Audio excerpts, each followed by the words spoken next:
excited to have you here today. We're going to have so much fun, alchemize all the blocks that you guys have brought, and we are just so excited to be here with you today.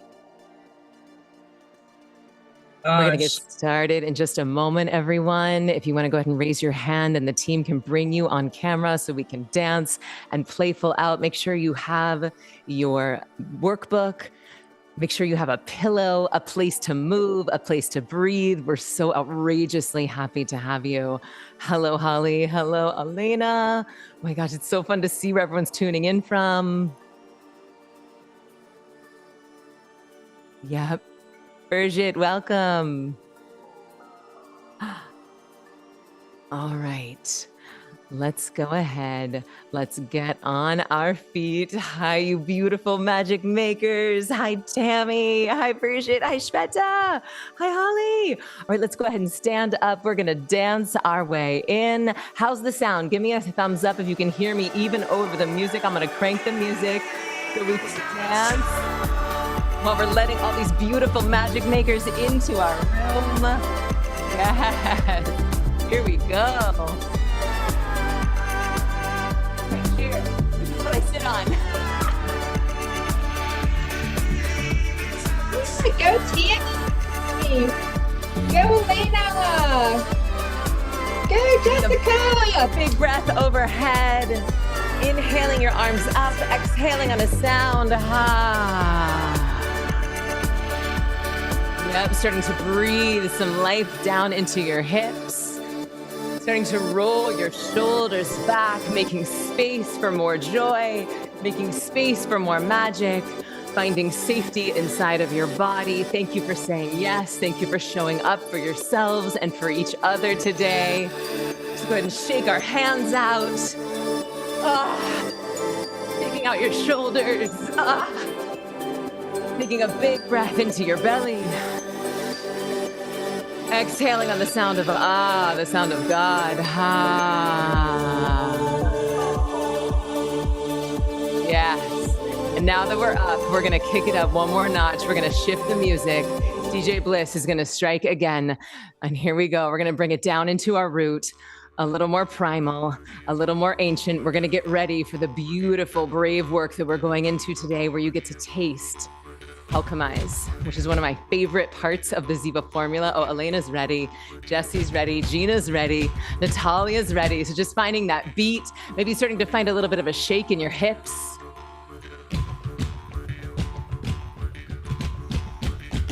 Starting to swing your arms.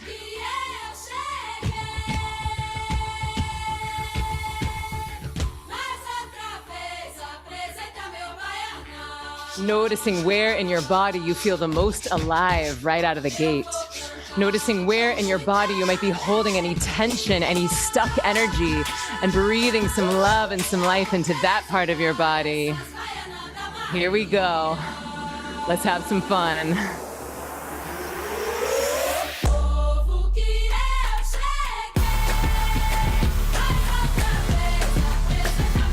Ooh. Take it out! Awesome!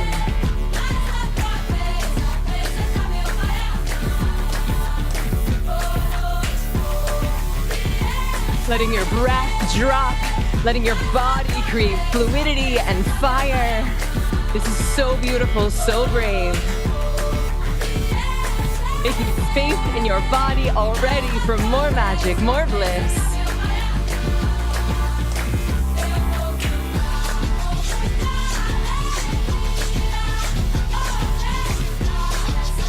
Tuning into your vision, tuning into your dream that we visualized on day one, and dancing as if that dream is already here. Dancing as if that dream is already done.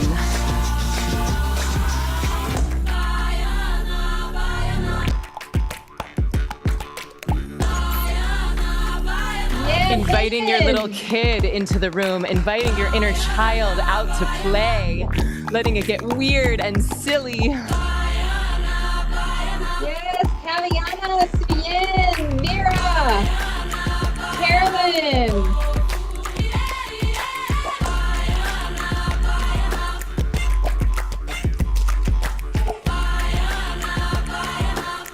dancing for you, dancing for each other, dancing for your dreams. Summer, I love your background.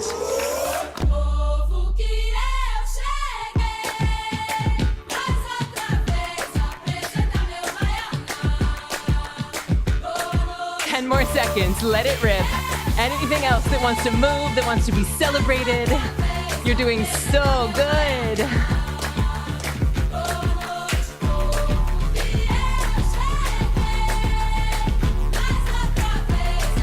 Seeing how much joy, how much bliss, how much light you can channel through your body. Yes. So good.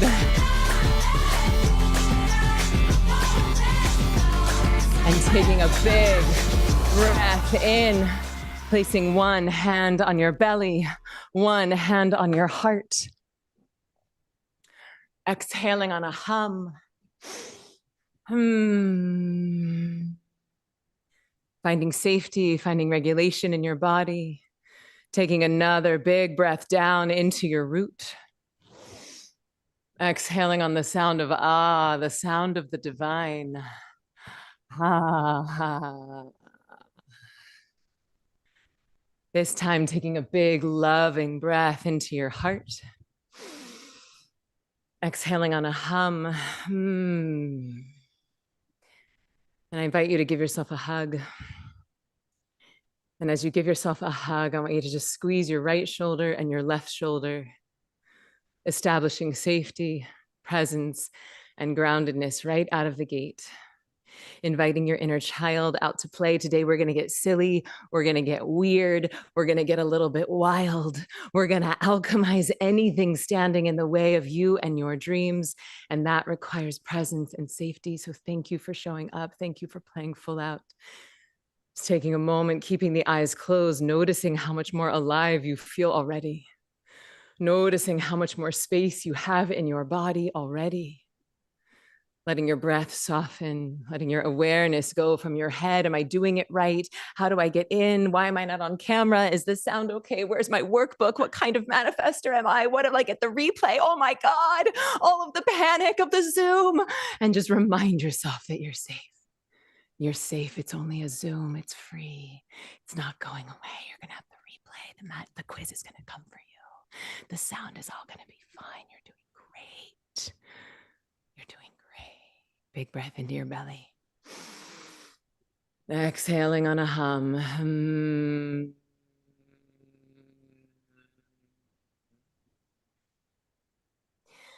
I'm going to be a little bit provocative today. And I want to remind you that we're on the same team. My inner Aries, my provocateur, is only coming after the things keeping you from your dreams. I am not coming after you.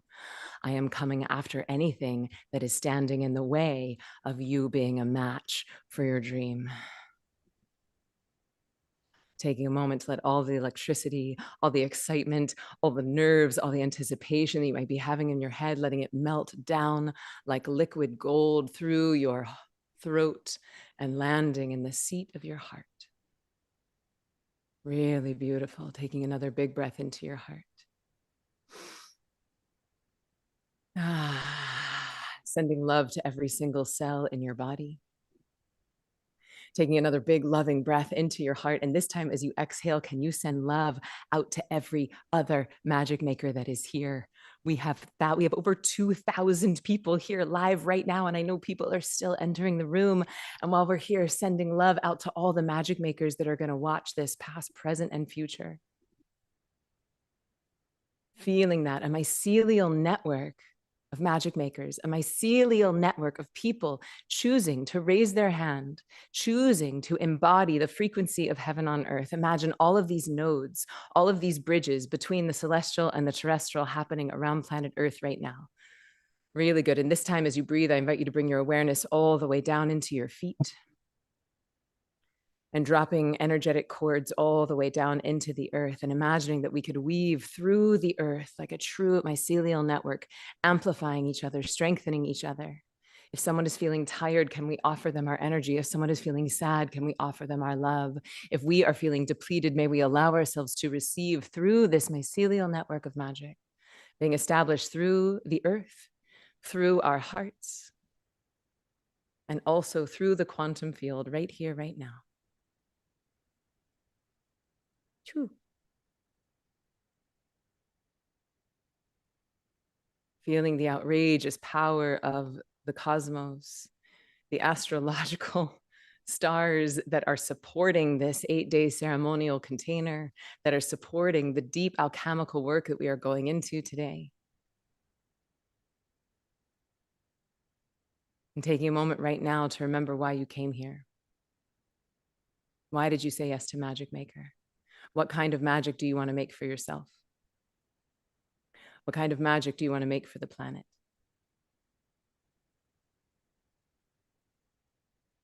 And more importantly, especially for today, what are you willing to let go of so that you become an energetic match for your dreams? What version of you is ready to be shed? What limiting beliefs, what old stories, what old excuses are you willing to throw into the alchemical fire so that you can step into and fully embody who your soul came here to be? May we have so much gentleness with ourselves. May we have so much gentleness with each other as we bravely do this work of molting, shedding, alchemizing the stories that aren't ours, the beliefs that are not ours, and the constructs that are no longer serving us or the collective.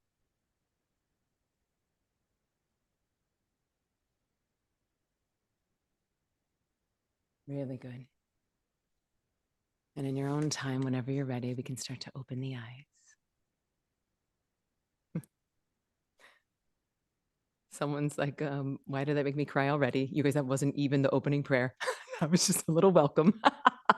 Get ready. I told you the magic was going to amplify. It was going to get more intense as we go. So truly, thank you for saying yes today. Thank you for showing up for day 2 of Magic Maker. I am Emily Fletcher. I am the founder of Ziva, and I am so excited for what we're going to do today and for the magic that we're going to keep building through this 3-day series. I want to start with reading a poem. I like to read different sutras each morning, and this is the one that I read this morning. This is Evidence of Magic, and I'll tell you why in a moment. Friends, relatives, neighbors, people who abide in your village, city, country, be not concerned with their attitudes towards these teachings. Everyone is discovering the intimate universe in their own way. The nectar is here, within every breath. Let's just take a breath. Feeling the nectar of that breath within every desire. So your vision, the thing that you're calling in, there's nectar inside of your desire. In every transition, including from my slides to the Spotify, there's holiness there. From waking to sleeping and sleeping to waking. Remember the homework I gave you on day 1, from waking to sleeping? There's nectar there. Once you have set out on the path of intimacy with the immortal essence of life, that which cannot be changed, the quantum realm, never turn your back on it, my shining one. Never turn away. Though every moment be surprising, revelatory, unrecognizable, and full of wonder, continue to cherish each breath. Live in gratitude for the ambrosia we imbibe. Live in gratitude for the ambrosia we imbibe. In each turning, out breath to in breath, into out breath.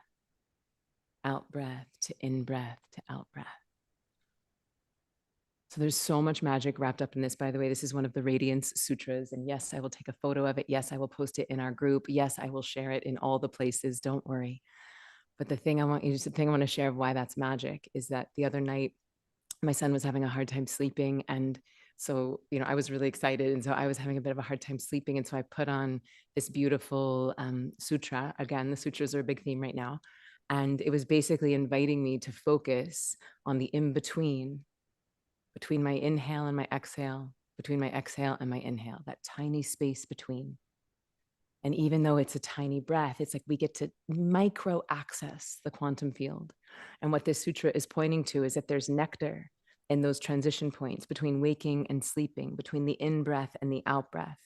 And right now, cosmologically, we are inside of a beautiful and potentially wild transition.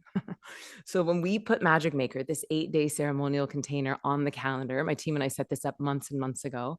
None of us had any idea what was going to be happening in the stars. None of us had any idea of the astrological significance of this time. We knew it was going to be Mary Magdalene's feast day, which is tomorrow, which we'll talk about in a little bit. Because to me, Mary Magdalene represents the divine feminine and the beauty of this work, where we get to go inside, feel our feelings, alchemize our feelings, go into pleasure, use the body as a vehicle to the divine. But we did not know about this basket thing. So let me know in the comments, are you guys following astrology, of like the significance, like the 50-year significance of what's happening astrologically? Just let me know in the chat. Okay, so I'm not an astrology expert, but my whole team is. Like, basically the entire Ziva team are all like brilliant astrologers. And so they've been schooling me. So let me just, I don't want to misquote here. So let me just share. And I'm just curious, what are you feeling in the air? Like, when you woke up this morning, you tune into the energetics of your life, of the planet, when you tune into the energetics of Magic Maker, like, what are you feeling? If you had to describe that in a word, how does it feel to you? So again, we had no idea when we put Magic Maker here that we were basically going to be putting this manifestation in alchemical container exactly where the stars are transitioning, not just for any one person's chart, but for the societal chart. We are going through a massive change, the likes of which some people say hasn't been seen in 50 years, some people say ever in our lifetimes. So basically it's supporting manifestation, it is supporting rebirth. And specifically today, it's all about going into the shadow, it's all about going into the unseen, so that we can make space for what is coming on Thursday, which is a shift into Taurus. Now, my understanding is that the sign of the Taurus is all about the pleasures of having a body. It's all about slowing down and receptivity and even sensuality. And so what we're going to be doing today is clearing the channel, going into any stuck stuff, anything that's blocking your ability to receive your magic, anything that might be stuck in your channel that's disallowing you from receiving the full magnitude of what it is that you're calling in. Today, we get to literally dance with that. And then on Thursday, we're going to start to fill that space up with more bliss, more safety, more magnetism, and more pleasure. And one thing that Melinda, who's our head of marketing at Ziva, what she said today, and she is very deep in astrology. She said that right now, this collective timeline that's changing, it's that there's a collective shift happening, and that we individually get to choose a timeline of scarcity or a timeline of abundance. And I think those of you who've been on lives with me before, you've seen when I talk about the timeline and how AI is shifting things, it's already happened economically, where the rich are getting richer and the poor are getting poorer. It's also happening spiritually, where people who have had access to these tools, people who've been doing therapy and meditation and breath work and going in and feeling their feelings, they're having these massive spiritual awakenings. And then the people that have not had access to these tools are having more anxiety, more depression, more addiction. And so I'm sure you can feel it, but there's just this growing bifurcation in consciousness, health, wealth, and AI is only going to speed that up. And so my invitation to you right now is to play full out today. Like, take this seriously, be brave. And by take it seriously, I mean, we're not going to be serious at all. We're going to be like rolling around like cats and like growling like lions and jumping around like little kids. We're going to look like full ding dongs. Okay. But by take it seriously, I mean, don't waste this opportunity to utilize the power of this collective antenna and the power of the stars that are supporting us. You guys, on Thursday, we had over 11,000 people tuning in live to Magic Maker. And I know that if you go on Instagram and scroll through for even 5 seconds, social media might make you feel like we are going to hell in a handbasket. But I now have empirical evidence otherwise. That me, not a celebrity, not famous, not a doctor, not a movie star, had 11,000 people showing up to something called Magic Maker, which is an absurd title. Okay. And that tells me that there's at least 11,000 of you who believe in magic. And that's enough. Okay. Those of us who are coming together today, if we hold a vision for ourselves and for planetary paradise, and we're brave enough to go through and clear anything keeping from that, it is enough to shift the timeline of the species. I've seen it happen enough times. So bravo. Okay. So day one, what was happening astrologically, and then I promise I'm going to stop talking about astrology if this is not your thing. But day one, we had the new moon in Cancer, which is all about slowing down and tuning into your timeline. Like, what is it that my heart, that my soul, that my mission is really asking of me? Okay, this is the perfect time for visualize, which is what we did, right? We slowed down and we got really clear on what kind of magic do I make? What is my version of heaven on earth? And then today, we get to alchemize anything that's not an energetic match for that to prepare us for Thursday, which is where the stars are moving into slowing down, receiving, and allowing ourselves to enjoy the gift of having a body. Okay. So I'm curious, how many of you who are here today were here live on day one on Thursday or watched the replay live? If you were here, rather than saying yes, can you just put in the comments, like, if you had to describe how it felt or what shifted in you in a word or a phrase, can you just say that? Let's like tap back into that magic so that we can amplify it as we go into day two. Inspiring, expansive, clarity, quantum, fun, joy, awake, energized, confirmed, magic, expansive, lighter, inspired, bliss, transcendent, provocative. Yes. Okay. If you thought that was provocative, saddle up because we're about to really get a lot more provocative. Okay. Wow. Okay. Thank you for coming back. Thank you for sharing. And I'm curious, like, if any part of your vision became more clear. Because here's the deal, right? What I want us to do is start to move our energies towards that vision. Because if your personal version of heaven on earth shows up, you are going to be contributing to planetary paradise and vice versa. If planetary paradise shows up, it's going to be hard for you to have a bad time inside of heaven on earth. Okay. So today is all about alchemy. Right? We're going to alchemize, clear the channel to make more space for our dreams. As my friend Sonia Choquette says, in order to manifest, you need a big cup, right? Like, I believe in the concept of pronoia. And that is the idea that nature is always conspiring in our favor. Pronoia is the opposite of paranoia, right? Paranoia is everyone's out to get me. I better keep my guard up. Better keep my heart closed. I better be in fight or flight all the time. Pronoia is choosing, it's making a decision to believe that nature is always conspiring in your favor. And when we do that, when we alchemize, we make more space in our cup so that nature, this pronoia, who's always wanting to give us our dreams because she's the one who gave us the dream to begin with, that there's more space for receptivity to receive the dream. Okay. And what I want all of you to understand, beyond a shadow of a doubt, by the end of day 3, by the end of Thursday, is that the better you feel, the more magic you attract. And at the moment that you have access to the right tools that are designed for you and not a monk, you can shift reality in a way that looks and feels like magic to the outside eye, but you're going to know the outrageous history, science, and quantum physics that goes behind and underneath working in the unseen realms. Right? The only reason that people call it magic is that they haven't been trained that it exists. They haven't been trained how to work with it, and they don't know how to tune their own electromagnetic field to work with the quantum field. All right. So who's ready, y'all? Who's ready to clear your channel to break free from the invisible cages and the visible cages that are keeping you from your big dream? Yep. Let's go. I'm ready. Me. Yes. Hell yes. 100%. I effing love you guys. Okay. So just to keep us focused, I want you to keep working with your vision from day one. And if you're just joining us for the first time today, don't worry. Basically, just ask yourself the question, what would I love? What would I love if I could wave a magic wand over my life? And I just happen to have a magic wand here. If I could wave a magic wand over my life and the planet, what would I love? And then we're going to work with that dream today. And more importantly, we're going to clear anything in the way. And this is really where the rubber meets the road. Okay. So what if the very thing that you're avoiding is the key to unlocking your magic? And probably even as I say that, there's something popping up in your brain right now that's like, yep, I need to have that conversation. Yep, I've been avoiding that thing. I really have to tell that woman the truth.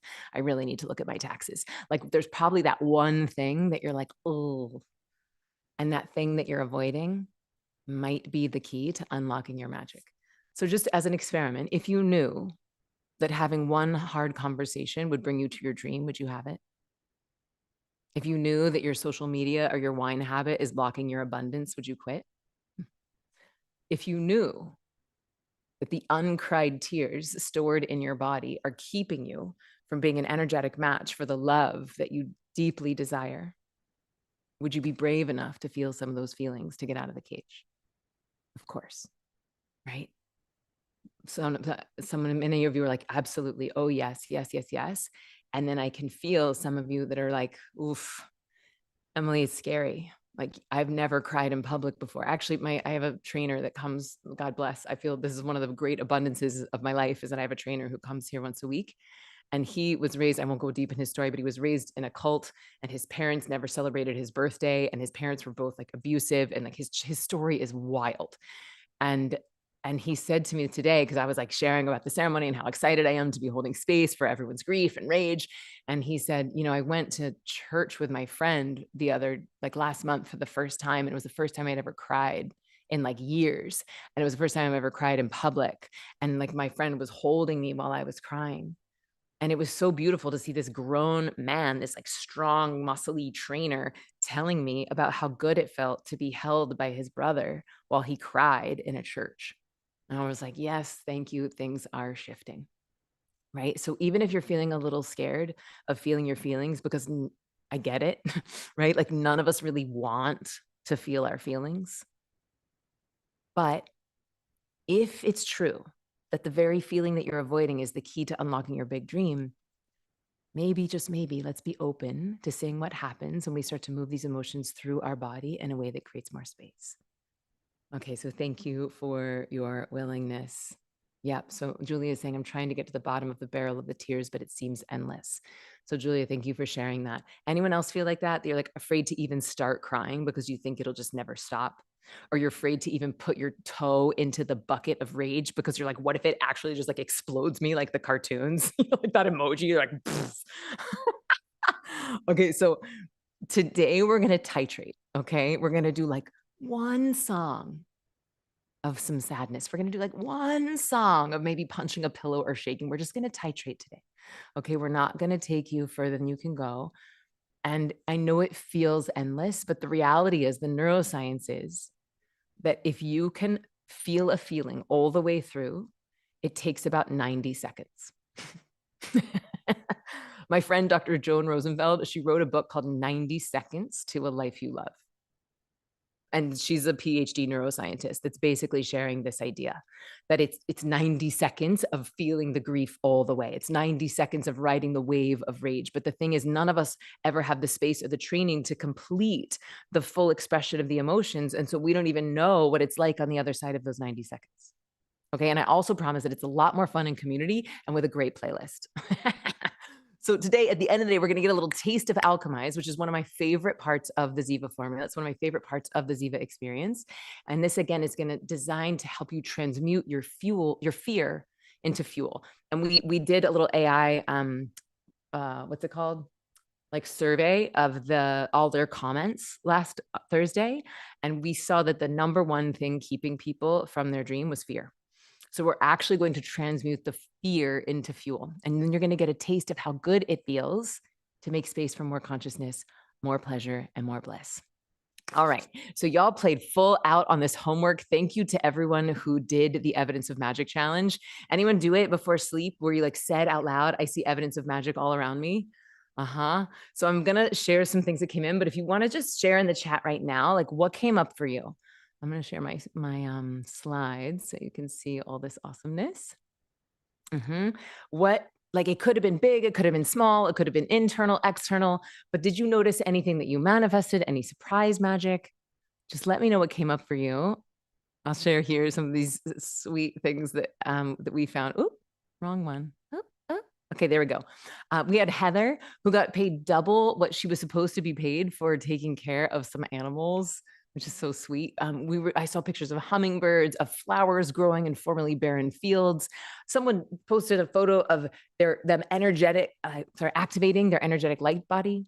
Clients showing up out of thin air. So before we announce the winner, anyone else want to jump in? Want to share some evidence of magic that showed up? And what's wild is that even if you haven't watched part 1 yet, even if you have no idea what I'm talking about, even if you didn't do the technique that I taught you to harness magic in between waking and sleeping, just saying yes to Magic Maker, just showing up is going to amplify your magic. Okay. And remember that every single day that you set your intention to look for evidence of magic, you are strengthening your reticular activating system, your confirmation bias, and your recency bias, all of which amplify your manifestations. All right, drum roll, please. We're going to announce the winner of each. There's 3 winners. I said only 1, but we're actually doing 3. See, surprise magic already. So there's gonna be 3 winners, and I'm going to send you a signed copy of my book, Stress Less, Accomplish More. And our winners are Heather Boynahan, Audrey Manley, and Dawn Fast. So congratulations, bravo. Let's give them a congratulations. And then don't worry, we will be doing another challenge today, and those winners are going to be getting a copy of Infinite Receiving. So make sure you DM us your address in the chat, and then I will personally sign and mail you these books, even though I hate going to the post office. That's not true. I used to hate going to the post office. Now I actually really enjoy it. I have sweet, sweet mail people. Okay. So you can likely feel like both the intensity of this container and the intensity of what's happening energetically. Now, this also, like I said, is lining up with this beautiful astrological event. So by saying yes to this, you are basically raising your hand and signaling to nature, I am saying yes to my dream. So even if you watch this after we do it live, know that you get to tune into this collective antenna that we're building. You get to tap into the mycelial network of magic. And I see this happen all the time is that your prayers are going to get even bigger, the prayers you didn't even know to pray. All right. I'm going to start us off with an official opening prayer. I feel like we kind of did the opening prayer, but I'm not going to skip this part because, you know, this is why we're here. So pardon me while DJ Bliss comes on.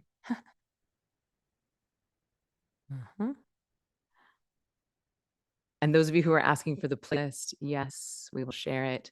Oh, and today is the last day, by the way, to join the VIP. So if you want extended access to Magic Maker, and if you want all of our playlists, and you want some ancient teachings on the Hermetic principles, and also access to Zivana, who's our amazing meditation maven trained on AI, then today is the last day to join that. And you can do it on this page.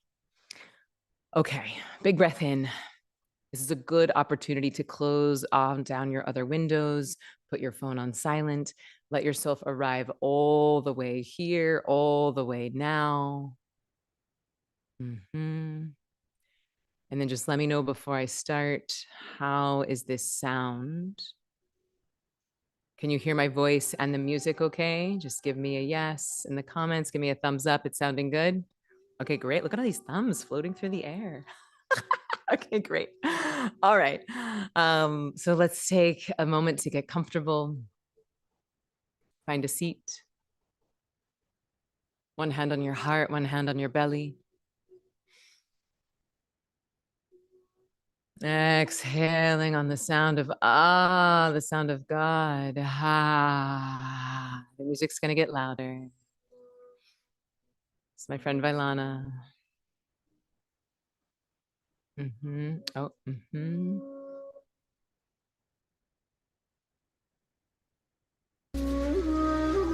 Better, music's better now. There we go. Okay, we did it.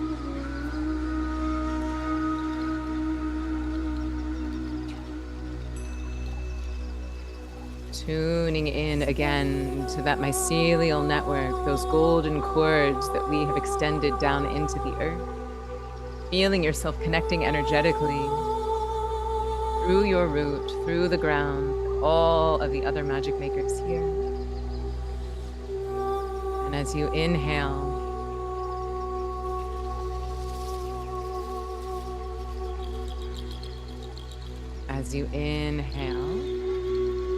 breathing that grounded magical energy up into your heart, amplifying the size, frequency, and amplitude of your heart as you inhale. And this time, as you exhale,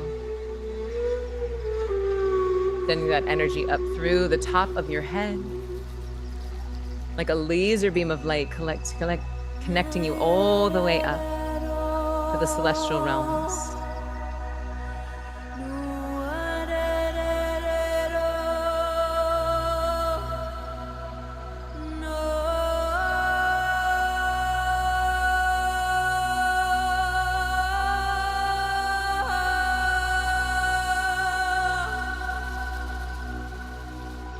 Feeling yourself like a channel, like a vessel, imagining yourself like a giant mother tree, extending roots all the way down into the earth and your branches all the way up into the stars, like a bridge, an antenna.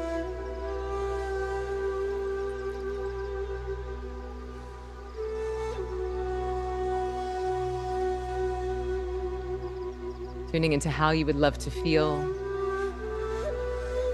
during this session for the rest of the day, the rest of the week.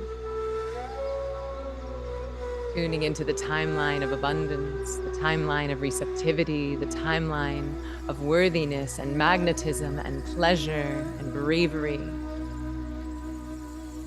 and however else you would love to feel.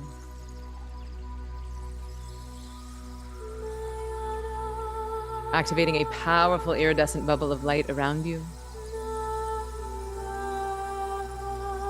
And filling it with all of these frequencies: safety, love, playfulness, curiosity.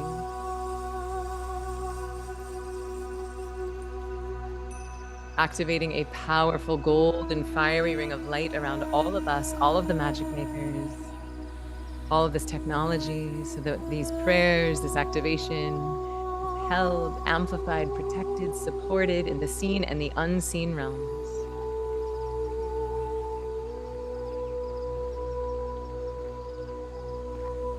And with this ceremony space set, calling in your inner child, your inner 5-year-old or 3-year-old or 8-year-old, whatever age of you could use the most love, whatever age that you still believed in magic, inviting them to be here with you now.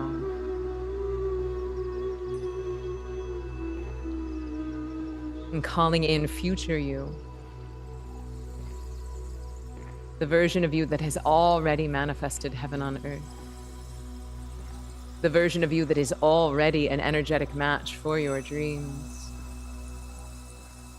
and letting them sit on either side of you.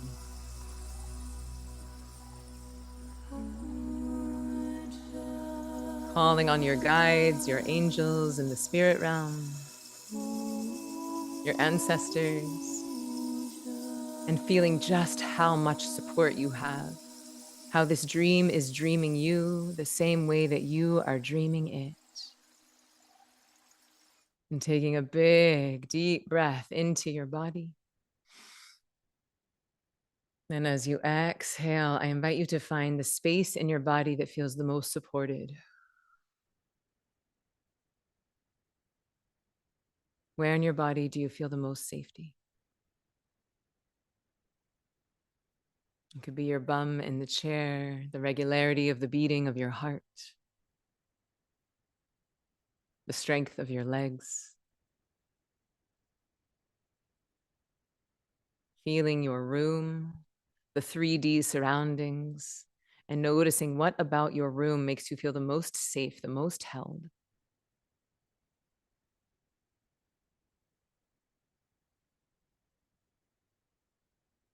And now tuning into this beautiful energetic container, knowing that you have me, the Ziva team, and you have so many Ziva guides here, dozens of people who have been through this work, who have been initiated into these practices, who are here because they love you, who are here because they believe in the possibility of heaven on earth, and they are here angeling the field. So I want you to feel that energetic support wrapping around you, like angel wings all around you.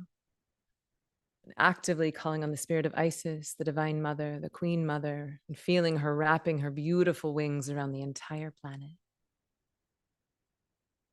for ours and everyone's highest good.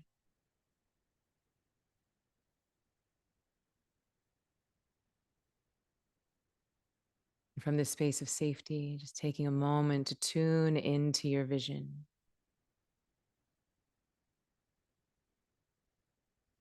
That thing that we manifested on day one, taking a moment to allow that dream to re-anchor in your body. Just a few seconds, tuning back into the 5 senses reality of your version of heaven on earth. What does it look like?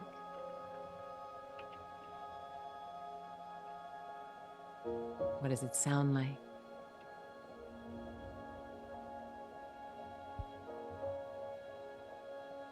Are there people laughing? Is there silence? The sound of nature?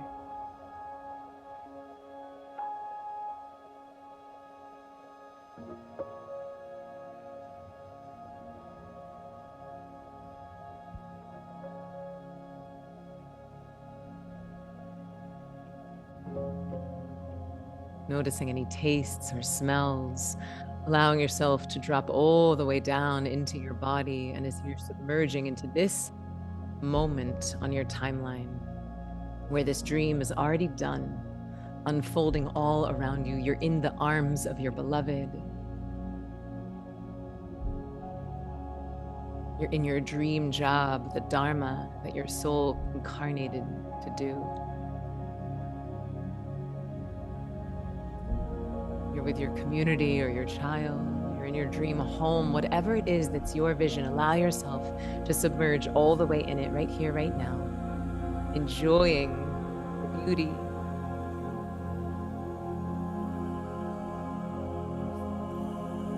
And most importantly, the feeling,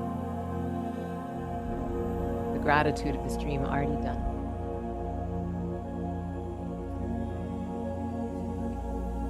And as you allow the gratitude to saturate every cell in your body, remembering that with manifestation, it's always about the feeling, never about the thing. But letting yourself enjoy this feeling all the way.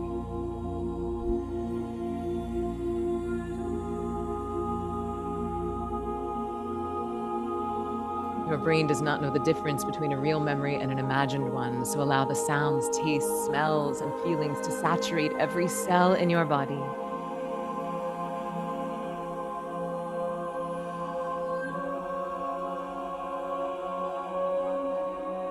Feeling all of the support that you have, all of your guides, your ancestors, your elders, your future you, and all of your angels cheering you on, stadiums filled with guides.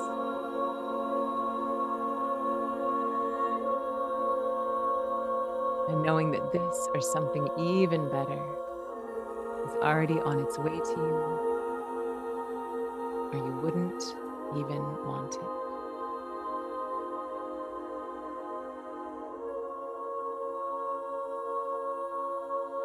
And trusting that this or something better on the way. So it is.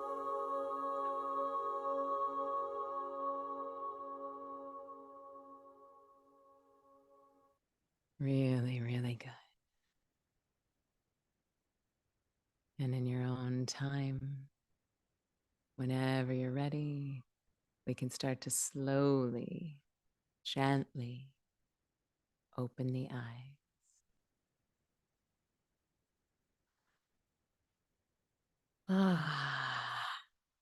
High five, bravo. I'm curious if anyone's dream has changed or evolved or shifted even since Thursday. Is there more clarity? Does it feel more real?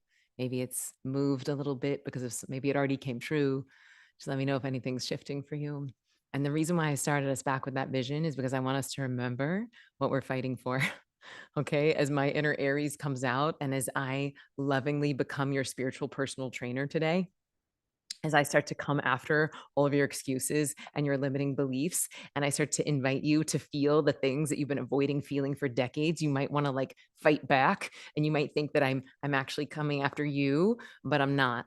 Okay, we're on the same team. I am on team you. I am on team your dream. Okay, I am not on team excuses. I am not on team not feeling feelings. Okay, so just know that as my inner Aries comes out, my provocateur comes out, I'm on your team. All right, I'm like your coach.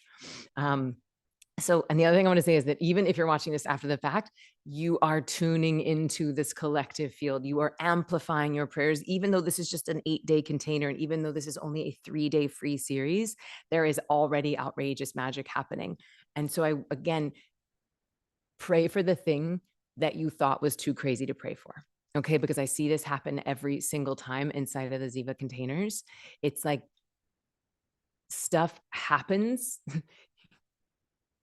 in a way that you never could have anticipated. Okay, we just closed a Ziva experience recently, and there was two women on the last day of the container who shared these stories that I want to share with you.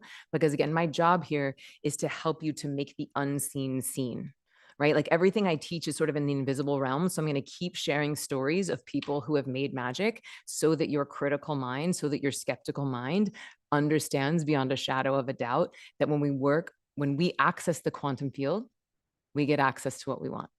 Okay, so there was a beautiful woman named Anya in our most recent container.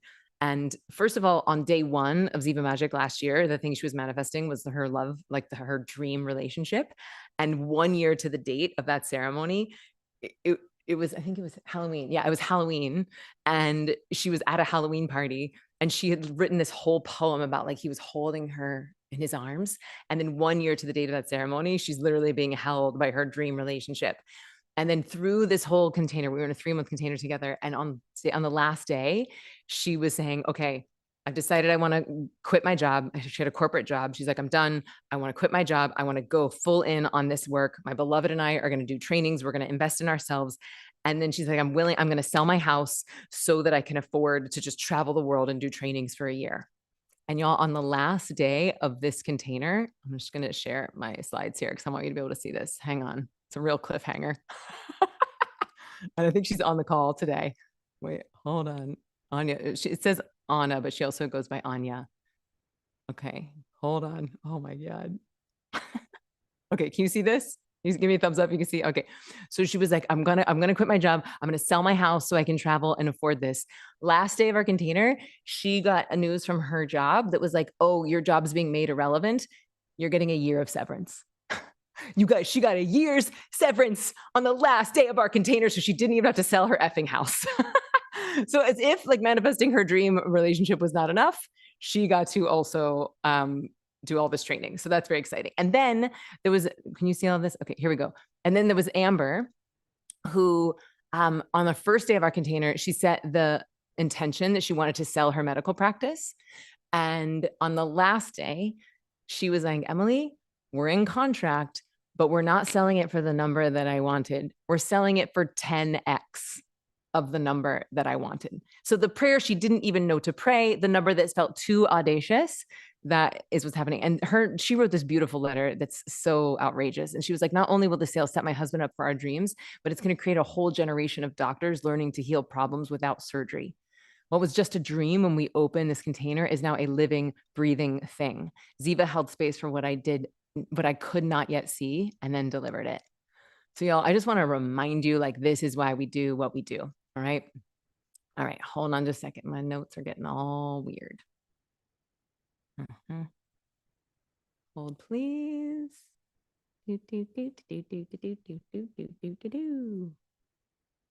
Oh, there we go. Okay. So quick recap before we dive in. Basically on day one, we learned that when you access the field, you get access to what you want. Another way to say that is when you access the unmanifest, then it is much easier to manifest.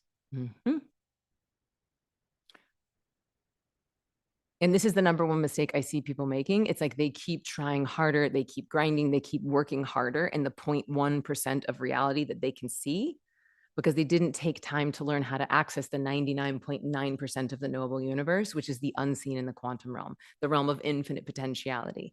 And when you do start to access this every day, ideally twice a day, life starts to feel a lot more like magic. I shared my story of how I was able to hustle and grind my way to Broadway, but it cost me my sleep, my health, and my sanity. Yep. Elena knows. She's like, been there, girl. Hold on. I'm sorry. My cursor is just going crazy. Okay, here we go. And then I shared that once I was initiated into this particular lineage of meditation, and once I got my own personalized mantra, my whole life got better. My sleep went away. I stopped going gray. I started enjoying my job again. It's like once I was able to access the field, things started showing up so much more beautifully. And then in 2020, whole world shifted. I saw last week how many of you had a massive shift in 2020 as well. So for me, it was like I learned a whole new way to access the field, not just through the unmanifest, not just through rest, but through the body, through feeling and moving my feelings, which unlocked an entire new world of pleasure, which is again the most magnetic and creative force on the planet. And then things I didn't even know to pray for started showing up. So if we've established that accessing the field helps you get access to what you want, then you're likely asking, okay, Emily, well, how do I access the field? And a lot of people think, well, I might have to become a monk or meditate for decades or quit my job or finally figure out how to clear my stupid mind in order to be able to access the field. But y'all, none of that is true. I was able to access it on the first day of my first initiation. And I've seen this happen thousands of times over. On the first day, it's like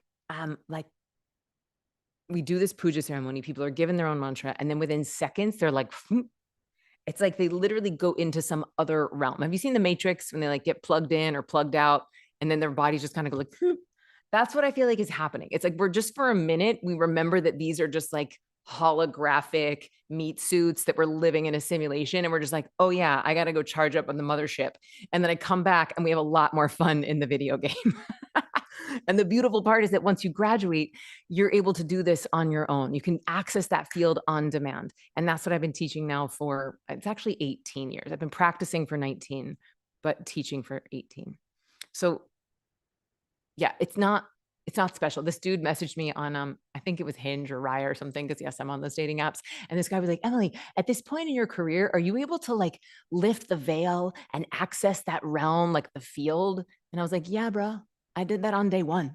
And all of my students are also able to do that on day one. Within a minute of witnessing the puja and receiving their own mantra, it's like they go into that rest that's 5 times deeper than sleep, that rest that heals your body on a cellular level. And then they come out energized, refreshed. And then I get the joy of seeing what happens in their lives, where they start having better sleep and better sex and reversing their body age and increasing their neuroplasticity. So we got a lot of stories here. We have Christy. She was one of my, she's from Tallahassee, where I'm from. She was burned out working 70 hours a week after Ziva started working 40 hours a week and accomplishing a lot more. Tammy, more productivity, better sex. Kind of get an amen on that. Feeling light and happy. And Madeline said she slept through the night for the first time in months. And I saw how many of you are dealing with insomnia on Thursday. She said the Ziva was the best decision she's ever made. My life will never be the same. So yeah, just give me a thumbs up if you're dealing with insomnia. Obviously, that was like one of my big things. And y'all, it's debilitating. Like life, it's the worst. Everything feels hard when you're tired. So if your dreams are feeling far away, just know that just this one benefit of having better sleep is enough to change your life and make your dreams feel more real.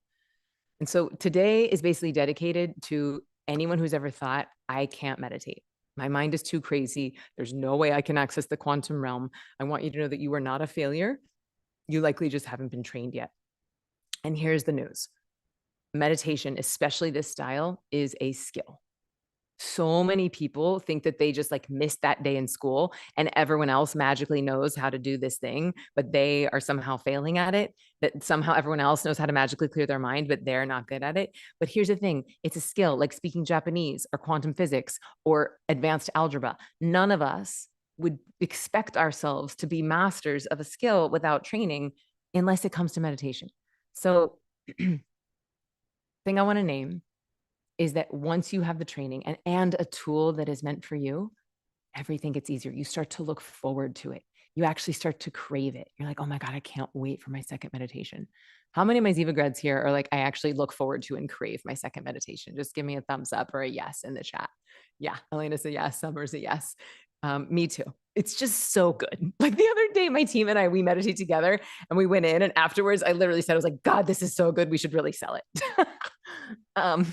Oh, on that note, I've had 2 people this week, both men, say to me, God, that must be really hard, Emily, that like your business is you teaching like these ancient spiritual tools. And I was like, why?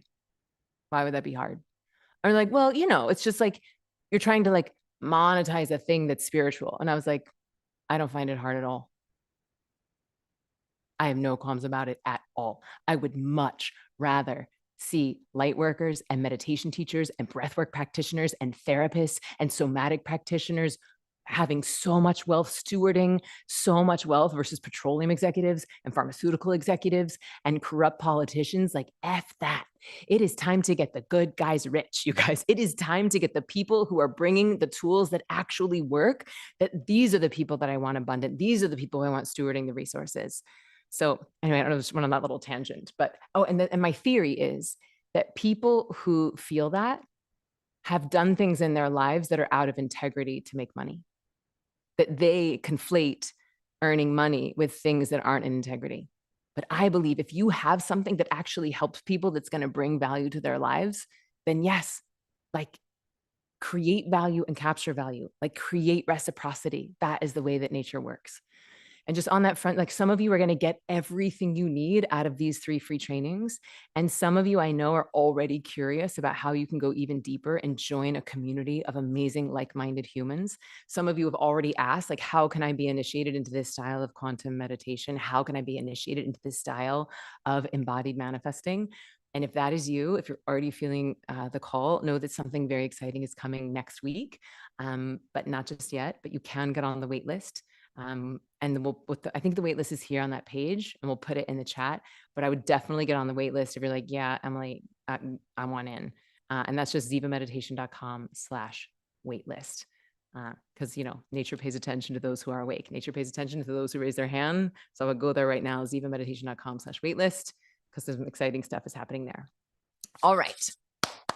Here we go. Put me in, coach. You are about to learn the top 7 limiting beliefs that I see keeping people from manifesting their dreams. Just 7. Lucky number 7. Okay. And like I keep saying, I'm excited because my inner Aries gets to come out to play, and I am here to fight for your greatness. And I'm about to come after every single one of your limiting beliefs, every single one of your excuses. And then after we go after these excuses, I want you to saddle up, because then you're going to get a taste of one of the ingredients of the Ziva formula. It's my favorite. It's called Alchemize, and it's going to give you the key to liberate yourself from just one thing keeping you stuck in the invisible cage. We're going to get to literally dance our emotions so that we can become more of an energetic match. Love this quote. Do you know the DJ Blondish? She said, some people call it luck because they never did the work to call it magic. Isn't that so good? So again, today's going to challenge you. All right. It's likely going to be the hardest day of the whole series, but it's also going to be the most fun. And today's the day where we make this space for the most magic. So stay with me. Okay. We're going to go slow. We're going to go safe, but we're going to go deep. And where we're heading is more bliss, more joy, more magic. But we just got to make some space. Okay. So here's my analogy of why we're even doing any of this. I have a garden. I just planted a garden. Actually, speaking of magic, this morning for breakfast, I ate lettuce out of my garden that I grew with my own hands. And I believe that you can live life like nothing is a miracle or everything is a miracle. Thank you very much, Albert Einstein. And I choose to believe a world where I can eat lettuce that I grew in my garden is effing magic. And I did that this morning. And so that garden requires watering. And I'm curious if any of you in springtime have gone to water your garden, water your yard, and you turn on the fresh, cool, clear spring water. And then the first thing that comes out of the hose is not water, it's dirt and gunk and earthworms. Has that ever happened to anyone? See what I'm saying here? It's like we can tap ourselves into the quantum field. We can plug ourselves directly into God. And then what comes out is often not bliss and sunshine and roses and unicorns, but trauma and stress and rage and tears and uncried, unfelt emotions. Okay, so that's what's happening today. We're just clearing that hose. We're giving ourselves a bigger bucket so that we can receive more on Thursday. And this is happening in 2 ways. It happens in the realm of meditation when we're going into the unmanifest. So in meditation, what happens is it's called unstressing, giving the body rest that's 5 times deeper than sleep, de-exciting the nervous system, and that de-excitation creating order in your cells and the lifetime of stress coming up and out. What we're doing today with Alchemize is basically going into the unfelt feelings and allowing them to be moved. In either way, we're making space. Okay. Here we go. 7 limiting beliefs. This is the first one. And I want you to be honest. How many of you have said that? Emily, I want to meditate, but I just don't have time. Just be honest. So give me a yes in the comments if this has been you. I don't have time to meditate today. Who's got the time? All right. It's real. It's a real thing. We live in society that glorifies busy. All right. And I know what you might be thinking. You look at your schedule. You're like, I got my kids. I got my parents. I got my job. I am maxed. I can't possibly squeeze one more thing in. And if that is you, that is okay. I used to think that way too. But here's the harsh truth. Told you. Stress makes you stupid, sick, and slow. It's on the back cover of my book. Stress makes you stupid, sick, and slow. There's a reason why you can't find your keys when they're in your hand when you're rushing to get out the house. There's a reason why you can't find your glasses when they're on your head when you're in the middle of a panic. Because when you go into fight or flight, all of that energy goes into the amygdala. All of your brain and body launches into an involuntary like fight or flight attack, fight or flight response, preparing for a predatory attack. Okay. So when you're in fight or flight, your brain tells you that stopping even for a few minutes is a luxury that you can't afford. When in reality, this is the only way to get out of the invisible cage of I'm too busy. So I'm going to give you a few analogies, but I'm just going to start by saying, if Oprah has time to meditate, you have time to meditate. Okay. If Ray Dalio has time to meditate, you have time to meditate. If Tim Ferriss says that 90% of his podcast guests, who are the highest performers on the planet, 90% of them all start their day with meditation, you have time to meditate. I am a single mom, CEO of a multi-7-figure company. I am not meditating because I have extra time. I don't. I am meditating because I need it to perform at the level of the life that I've created. Okay. So here's the thing. Working hard while stressed is like trying to chop down a tree with a dull, rusted axe. It's like you're exhausted, you're sweating, and technically you're working really hard, but you're not even making a dent in the tree. So what if you could stop for a few minutes, sharpen your blade, and then the tree comes down with ease? And the cool thing is not just that tree, it's every single tree for the rest of your life, because the blade of your consciousness is going to get sharper and sharper with each meditation. Mm-hmm. So this is, again, I think you get this, but I'm not just talking about a mindfulness app. Okay. I'm not talking about a guided visualization. I'm talking about a practice that is going to give you more time in your day because it's optimizing your brain. And by the way, your brain is responsible for printing every cell in your body and making every single decision in your life. I'm going to say that again. Your brain is responsible for printing every cell in your body and making every decision in your life. So if you don't have time to invest in that, what are you doing with your time? And if you're feeling really brave, I would invite you, if you're really committed to this idea of like, I'm too busy to meditate, I would challenge you to screenshot your screen time and put it in the comments right now. Let me see how much time you spend on X and Instagram and Netflix. Okay. So let's go into a little bit of science here, proving that meditation is going to give you more time. Okay. So there's something called the tripartite performance variability test. Tripartite performance variability test. It's a fancy way of saying, how well can you do three things at the same time? Can you perform a task quickly, accurately, and all while remaining calm? Now, meditators perform 40% higher on the tripartite performance variability test than non-meditators. 40. Basically, they're able to perform tasks quickly, accurately, and all while remaining calm, 40% better than non-meditators. Most people can do it quickly and accurately, but they get stressed, or they can do it slow and accurately. So, but you don't want to be slow, right? Like all of us want to be fast, awesome, and relaxed. Okay. And this is what meditation is doing for you. All right. Final analogy here. If I were to say, hey, Athena, why don't you give me $40 and then I'm going to give you $240. Would you take that deal? Like, yes or no? Yeah, like pretty obvious. Like if I were to give any of you like 5x what you were to give me, you would all say yes. And that is basically what I'm promising with meditation. You invest just a few minutes of your day, and then I'm going to give you back hours of productivity, hours of better sleep, hours of more creativity. And that's to say nothing of how much more you're going to enjoy your life.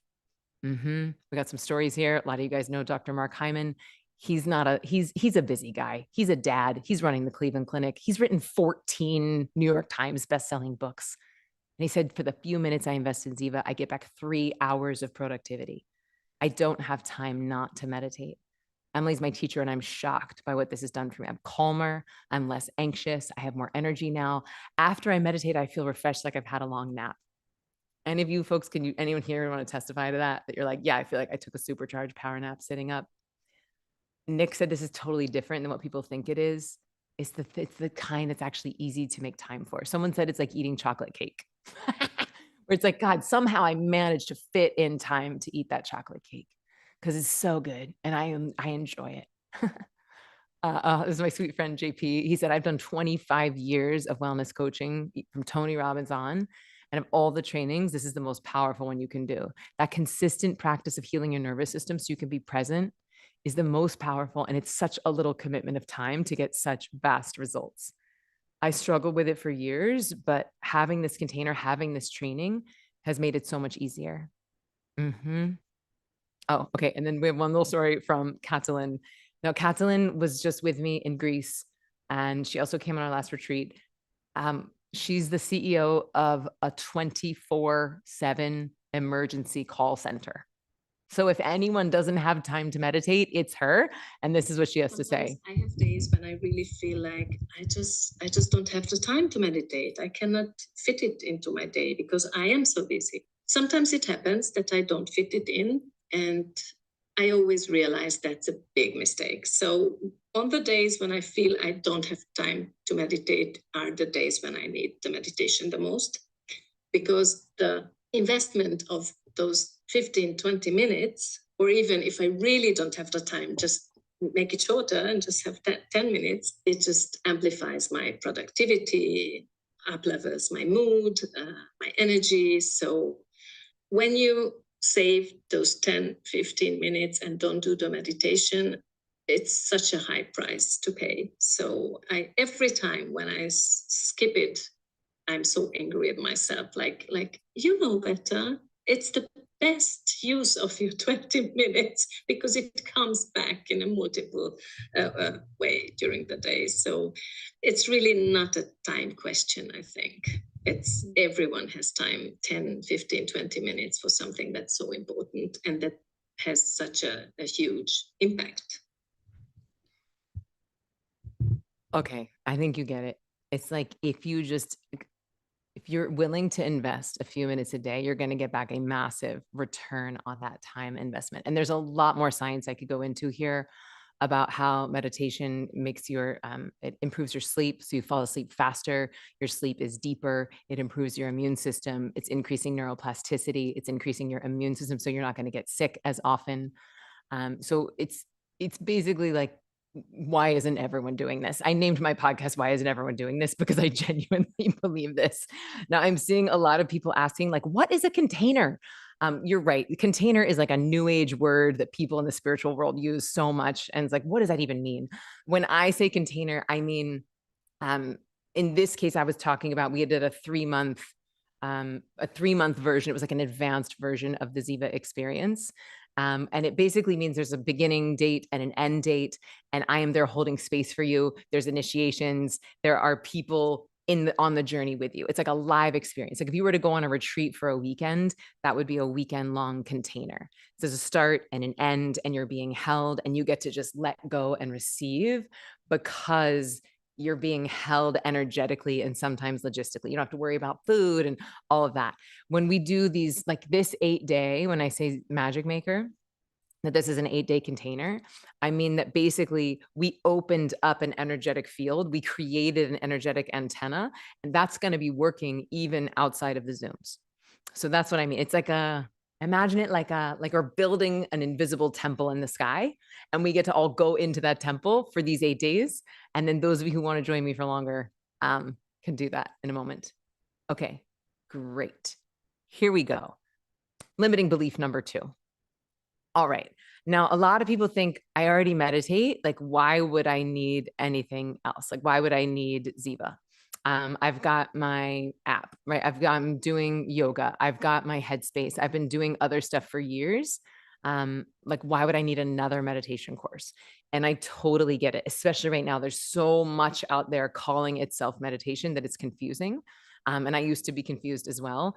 And I used to think, well, as long as I'm just sitting on the mat, as long as I'm just closing my eyes, as long as I'm just trying to quiet my mind, then I'm good. And eventually I'm going to get what I want. Like eventually I'll start feeling better. Eventually my dreams will show up. And most people think that because we've all been told that all meditation is created equal. And likely you've worked really hard to create the discipline of doing the practices. But here's the trick, y'all. Most other practices are designed for regulation. They are designed to help you survive a stressful life without breaking. They are designed for maintenance. And this initiation is about architecture. This is about architecture. This is about releasing stress at a cellular level to build a different life entirely. Because I don't think you need more stress management. I think if you're here, you're looking for a reality upgrade.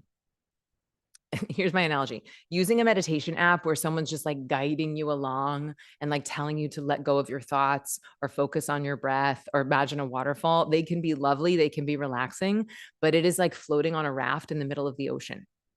You're out at sea, but you're only on the surface. This initiation is like the oxygen tank and the weight belt that allows you to go 100 feet down to the reef where the actual treasure lives. Okay. It's like you can't even see the treasure from the raft, no matter how many years you sit on it. Think about your friend who's been doing yoga for 15 years, but still stuck in the same toxic relationship or same financial glass ceiling. So if practice alone was the key, we'd all be enlightened billionaires by now. So I believe that the missing link is not more Zen. It's a specific initiation that gives your body this deep healing rest, that gives you access to the quantum realm, which we talked about on day one, to this verifiable fourth state of consciousness, different than waking, sleeping, or dreaming. And that collapses the distance between your thoughts, your dreams, and the physical manifestation of them. All right. Here's my truth anyway. Most modern practices are designed to help you cope with the world, not create it. And I honestly don't want to give you tools to cope with an insane world. I want to give you tools to create heaven on earth.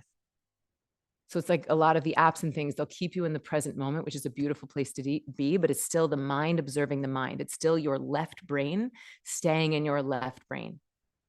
And the Ziva experience is categorically different. We are not just calming the nervous system. We are first accessing the unmanifest, the quantum engine room where reality is actually formed, the 99.9% of the knowable universe that's happening in the unseen realms.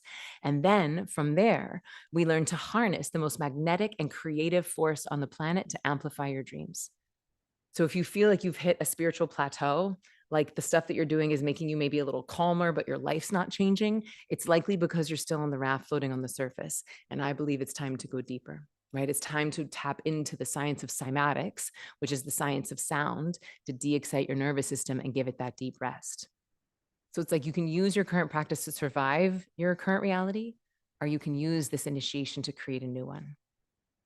Which one would you like to do? Now, the lineage that Ziva was born from, it takes your brain, again, to this completely different brainwave pattern. It's like when you hook your brain up to an EEG, which is electroencephalography hardware, there's 8 classic points on the left brain and 8 classic points on the right. And in this particular style of meditation, all 16 leads of EEG start to rise and fall in unison. So on day one, basically, you're given a primordial sound, like your unique like settling sound or mantra, which is again working in the realm of cymatics that induce this deep rest I keep talking about. And this is what helps you heal on a cellular level. This is what ushers you into higher states of consciousness. Okay, so I just want to pause here for a second. I want to check in with y'all because I know a lot of people were sharing in the comments on Thursday, like what other things that you're trying, other things that you have. And I just want to make this disclaimer. If you are using a technique that is genuinely making your life better and you love it, I do not want to come after that. Okay. Like if it's working for you, please keep going. Bravo. I want to celebrate it. A lot of people on Thursday were asking about Joe Dispenza. I love Joe Dispenza. I think his work is amazing. I think that Ziva and Joe Dispenza are a great combination. I would call what he does manifestation. Like when he's doing his guided things, I would call those guided manifestations. And what Ziva meditation does is that it's helping you to access the field. It's helping you to get into source within seconds. Instead of sometimes he'll take 30 to 45 minutes to get you into that space, Ziva drops you there within seconds, right? Respiratory rate drops, heart rate drops, metabolic rates drops, body temperature cools. And then from that field of the unmanifest, if you like his guided manifestations, you could totally still do those. A lot of people asked about TM. TM's awesome. The meditation portion of Ziva is similar to TM, but a lot of people who do TM then come to Ziva and just say the community feels more fun. They love the whole formula of adding in the embodied manifesting and the alchemy, and that it feels a little less culty. And then breath work. I love breath work. I teach breath work. There is breath work inside of Ziva Magic. So just wanted to share some of those things. I don't know about Theta Health. Chanting is awesome. It tends to be more monastic in nature, and it's very active. So when you're chanting, you're using your breath, you're using your voice, and it can create a flow-like state. I think chanting can almost be alchemical because it's clearing the channel. It's very different than what we do inside of the Ziva meditation portion. Because even though we're working with sound, we're doing it silently. It's all about Nishkam Karma Yoga, union attained by action hardly taken. Okay, great. Here we go. Oh, this woman, Abigail, DM'd me literally last week while I was working on the script for the team. She wrote, I've been practicing Zen Buddhism and I've been meditating for 20 years. I just did Ziva and this practice ignited something in me that made me want to finish all my unfinished projects. I just published my first book. Thank you. And her book, by the way, is called Return to Human, which is a cool title. And then we had another story from Hope who said, I spent 20 years practicing mindfulness. Ziva is wildly different. Plus, it never occurred to me to put meditation and manifesting together. This formula is indeed the secret sauce. My twice daily sessions have become sacrosanct, like brushing my teeth. I can't imagine not making the time. It's some of the best time and money I've ever invested. So the thing I want to say is, again, I don't want you to abandon your practice if it's working. You likely don't need to. You likely need to add the one thing that's going to help you access the quantum field on demand and then supercharge your dreams with your life force energy. All right. Limiting belief number 3. Emily, this sounds great, but I can't stop my mind from thinking. Anyone ever felt this? Anyone just been like, this sounds, I get it, Emily. It's awesome, but my brain is too crazy. I have ADHD. I can't sit still. I feel like I fall asleep. Okay. So I touched on this on day 1, but I want to do it again because it's fun and silly. I want you to try and exercise with me. Try and experiment. I'm going to count to 3. And on the count of 3, I want you to really, truly try to give your heart a command to stop beating, like make it happen. Okay. Ready? 1, 2, 3.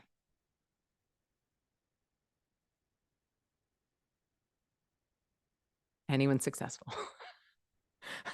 like we see how absurd that is, right?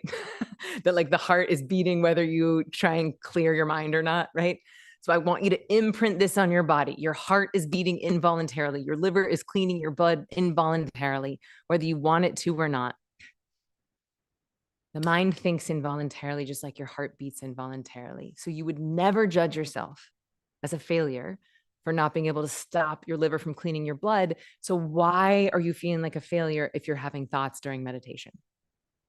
And yet this is the criteria by which everyone is judging themselves on whether or not they can meditate. And it makes me sad because then people have potentially robbed themselves of a lifetime of bliss and fulfillment and manifesting their dreams based on misinformation. So actually, thoughts are not the enemy of meditation. Effort is. I'm going to say that again. Thoughts are not the enemy of meditation. Effort is. And by the way, the reason why I think so many people think meditation is hard is because so many monastic practices have been watered down and popularized. Headspace was started by a monk. Jay Shetty, biggest brand on the planet, 1 billion followers, think like a monk, right? It's like we've sort of fetishized monks thinking that, well, if I could just transcend my desires, stop my brain from thinking and not want to make money, not want to sleep with that guy, not want to have a house, like then somehow I'll be enlightened. I don't think it works that way, right? Like one of the tenets of Buddhism is if I could just transcend my desires, then I'll access bliss. The tenets of the Vedas, which is what I've been studying for 2 decades, which is this beautiful ancient body of knowledge that comes from Northern India, which by the way, in the Vedas, you're either a monk or you're a householder. Okay. It's less than 1% of the world's population that is naturally monastic by nature. And the other 99% of us were called householders. Okay. So if you're a householder, it's not about clearing your mind. It's not about renouncing sex. It's not about moving to the cave. It's about using tools that are going to make you better at life. right? So we use these tools that give you this deep rest. You can be better mother, better brother. I think there was a point I was going to make, but I forgot. Okay, so the meditation portion of Ziva is based on something called Nishkam Karma Yoga, union attained by action hardly taken, lazy meditation. And it feels kind of like a supercharged power nap sitting up, but without a sleep hangover. And then your whole life gets better. All right, final analogy, because this limiting belief gets in the way of a lot of people's dreams. It's kind of like sex. All right. While it is possible to access the quantum realm with this style of meditation, while it is possible to move beyond the realm of thinking and into the realm of being, you don't do that by trying to stop the mind. That's impossible. It's like orgasm, okay? While orgasm might be a byproduct of making love, you don't start making love by immediately trying to orgasm. And if you do, then the whole thing gets awkward and hard, right? So it's like you just make love and you like let go of the results. And maybe you learn some techniques and you're present and you chill. And then maybe orgasm happens as a result of that. Same thing with meditation. If you let go of trying to clear your mind, but you have a technique, then at some point, likely your brain experiences that bliss where it can't conceive of a thought that would bring it greater fulfillment than it's already experiencing. And then the mind falls silent, right? So it's not, if I can stop my mind from thinking, then I'll experience bliss. It's when I experience bliss, then the mind falls silent. Rick says, I did other things in the past because I was always trying to calm my mind. But this idea that the mind thinks involuntarily has changed the game. It's put so much into perspective. Why isn't everyone doing this? Thank you, Rick. I agree. Jan said, I never thought I could meditate because my brain was too crazy. And here I am feeling more at peace and more empowered on my journey. And this is big. I don't need any devices. I don't need Wi-Fi. I don't need someone else guiding me through. I can just do it on my own. And that's really powerful. It's comprehensive. It helps for the overthinker, perfectionist, and control freak. All right. So I could go on and on about meditation, but I think you get the point, right? This is not like the other styles. This is not like the other apps out there. So now I want to transition into the biggest excuses and limiting beliefs I hear around the embodied manifesting. All right. So number 4, by the way, we're doing so good. How you doing? Just giving you a high five. How we feeling? Just do a quick check-in. Anyone need a snack? You need some Gatorade? Oh, yep. Elena's got it. Doing good. Let's go. Great. Amen. Okay. You guys are rock stars. All right. So number 4, I have a question for you. And I want you to really be honest. Is there a little part of you, might be quiet, but it might be thinking like, I want to believe that this manifestation stuff works. But when I look at my life, I do not see evidence that magic happens for me specifically. Other people, sure, but not me. Like maybe manifesting is just not my thing. Like honestly, this feels like a little bit woo and it makes my BS meter go off. Anyone feeling that right now? You can be honest. Sometimes yes, nope. That's me. Okay. So this is for my skeptics. This is for the folks who sometimes have that. All right. I get it. I hear you. I'm with you. My BS meter goes off with most of the manifestation content I see online too. Most of them I'm like, oh, like there's a kernel of truth in it, but then it's wrapped in like a lot of like, oh. And so I just want to know, I want you to know that if you're feeling confused and frustrated with manifesting, you are not alone. So what's happening is that most of what's being taught today is only working with the surface level of the mind, and it's missing the body and pleasure completely. Also, most manifesting out there, because most of it was based on The Secret, right? Like The Secret kind of brought this into the mainstream back in the 90s. And it was based on this idea that thoughts become things.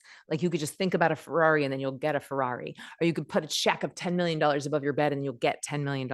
And while that might be true, thoughts do become things.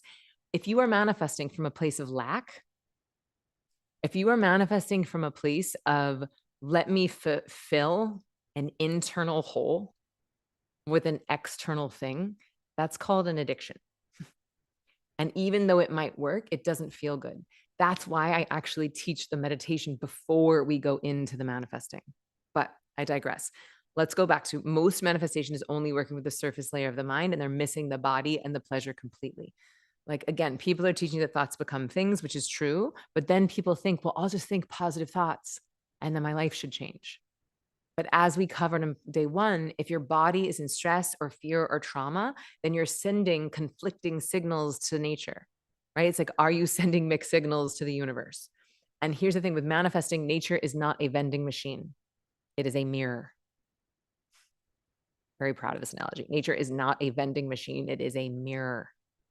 So most people feel frustrated with manifesting because they were given a half recipe and told it was the whole meal. Manifesting with the mind is very masculine. It's very decisive. It's like going after what you want. What it's missing is the feminine, the pleasure, the feeling, the body. And what we're going to do today is going to give you the tools and the safety to feel, express, and transmute just one thing blocking your dream. And then after we clear the channel with alchemy, we harness the most magnetic, creative force on the planet, which I call creation energy. It's basically a euphemism for pleasure. And then we're going to use it to amplify your prayers. And you're going to get a taste of that on Thursday. So if manifesting has not worked for you before, know that it's not just about thinking your dreams. Today, you're going to experience something totally different called embodied manifestation. And it's going to rewire your brain and body to feel safety around the dream and to be an energetic match for it. It also prepares you for the pleasure that's happening on Thursday. And the thing is, we need to align the head, the heart, and the hoo-ha, your vision, your emotions, and your magnetism, right? We don't want to run like a one-legged race. So I would argue that your skepticism is not a sign that you aren't spiritual enough. It's a sign that you need more sophisticated technology. You don't need more faith in magic. You need better tools and a better understanding of how your electromagnetic field is interacting with the quantum field, right? As you can tell, I really like analogies. So imagine trying to drive a car by just thinking about the destination and feeling really happy about where you're going, but you don't put any gas in the tank and you don't turn on the key. That's what most manifestation is like. Thinking is the head, feeling is the heart, but y'all, you got to put gas in the tank, which is your pleasure, your turn on. And you need the key to turn on the car, which is the mantra, right? Like that's the thing that kicks off the whole access to the unmanifest. So you could sit in your driveway all day long manifested, but you're not going anywhere if you don't have gas in the tank or a key. So it's like embodied manifesting is finally putting the fuel in the tank and giving you everything you need. So today you can play it safe. You could leave early. You can stay out of your feelings. You can stay out of your pleasure. You can stick to the mind like a good girl or a good boy and dismiss all of this as too woo or too edgy. But you might be condemning yourself to trying to build your empire, trying to build your dream through sheer force of will, pushing your boulder uphill by yourself with only access to 0.1% of your power, which leads to burnout. Or might I offer another way? Where you get to choose to master the technology of embodied manifesting, aligning your head, heart, and hoo-ha to become a laser-focused magic maker. Diane said it's mind-blowing how the universe has your back and helps you to find the areas you need to go into. When you say yes to something that scares you, you have doors open and windows open and people show up in your life that you couldn't even fantasize about otherwise. And I can attest to that. Like the stuff that's showing up in my life, you guys, pyramids, stadiums, like wild stuff that I thought was too crazy to pray for. She said, I'm in a place in my life where I'm very aware and open, and there's steps being put in front of me that I can't even explain. So I know I'm being guided. Everything that happens, it's huge, and it's not something I could ever find on my own. My life now feels magical. So remember, the state of consciousness from which the action comes determines the result, right? So if we're not combining the meditation and the manifesting, we have at best a half recipe, okay? If you haven't done both together, I would argue you're not giving yourself a fighting chance. So the problem was never you. The problem is that most tools are just skimming the surface, both in meditation and manifesting, and they're skipping the body. So let's see how much magic you can make now that you're here. I mean, I'm gonna skip through some of these because we have so many stories, and I think you guys get it. But Jennifer's story is exquisite. Okay, so limiting belief number 5, and I know that a lot of you are here. I've actually seen people in the comments. Some of you have read my book. Some of you have done trainings with Mind Valley. Some of you did Ziva Online. Some of you have done deeper, more advanced trainings with me. So I just wanted to check in and just name that, like, some people have just done Ziva Magic. Some people have just done Ziva Meditation. So I just want to give an overarching framework of where you are, where this work can meet you. So some people are asking, like, what if I already did a Ziva training? Is there anything new for me to learn? So let me know in the chat, like, what have you done so far? So that the team and I can accurately support you and kind of get a taste of how many of you are new, how many of you have already done things. So it looks like most people are Ziva Online. Some people are new. Some people are book. Okay, amazing.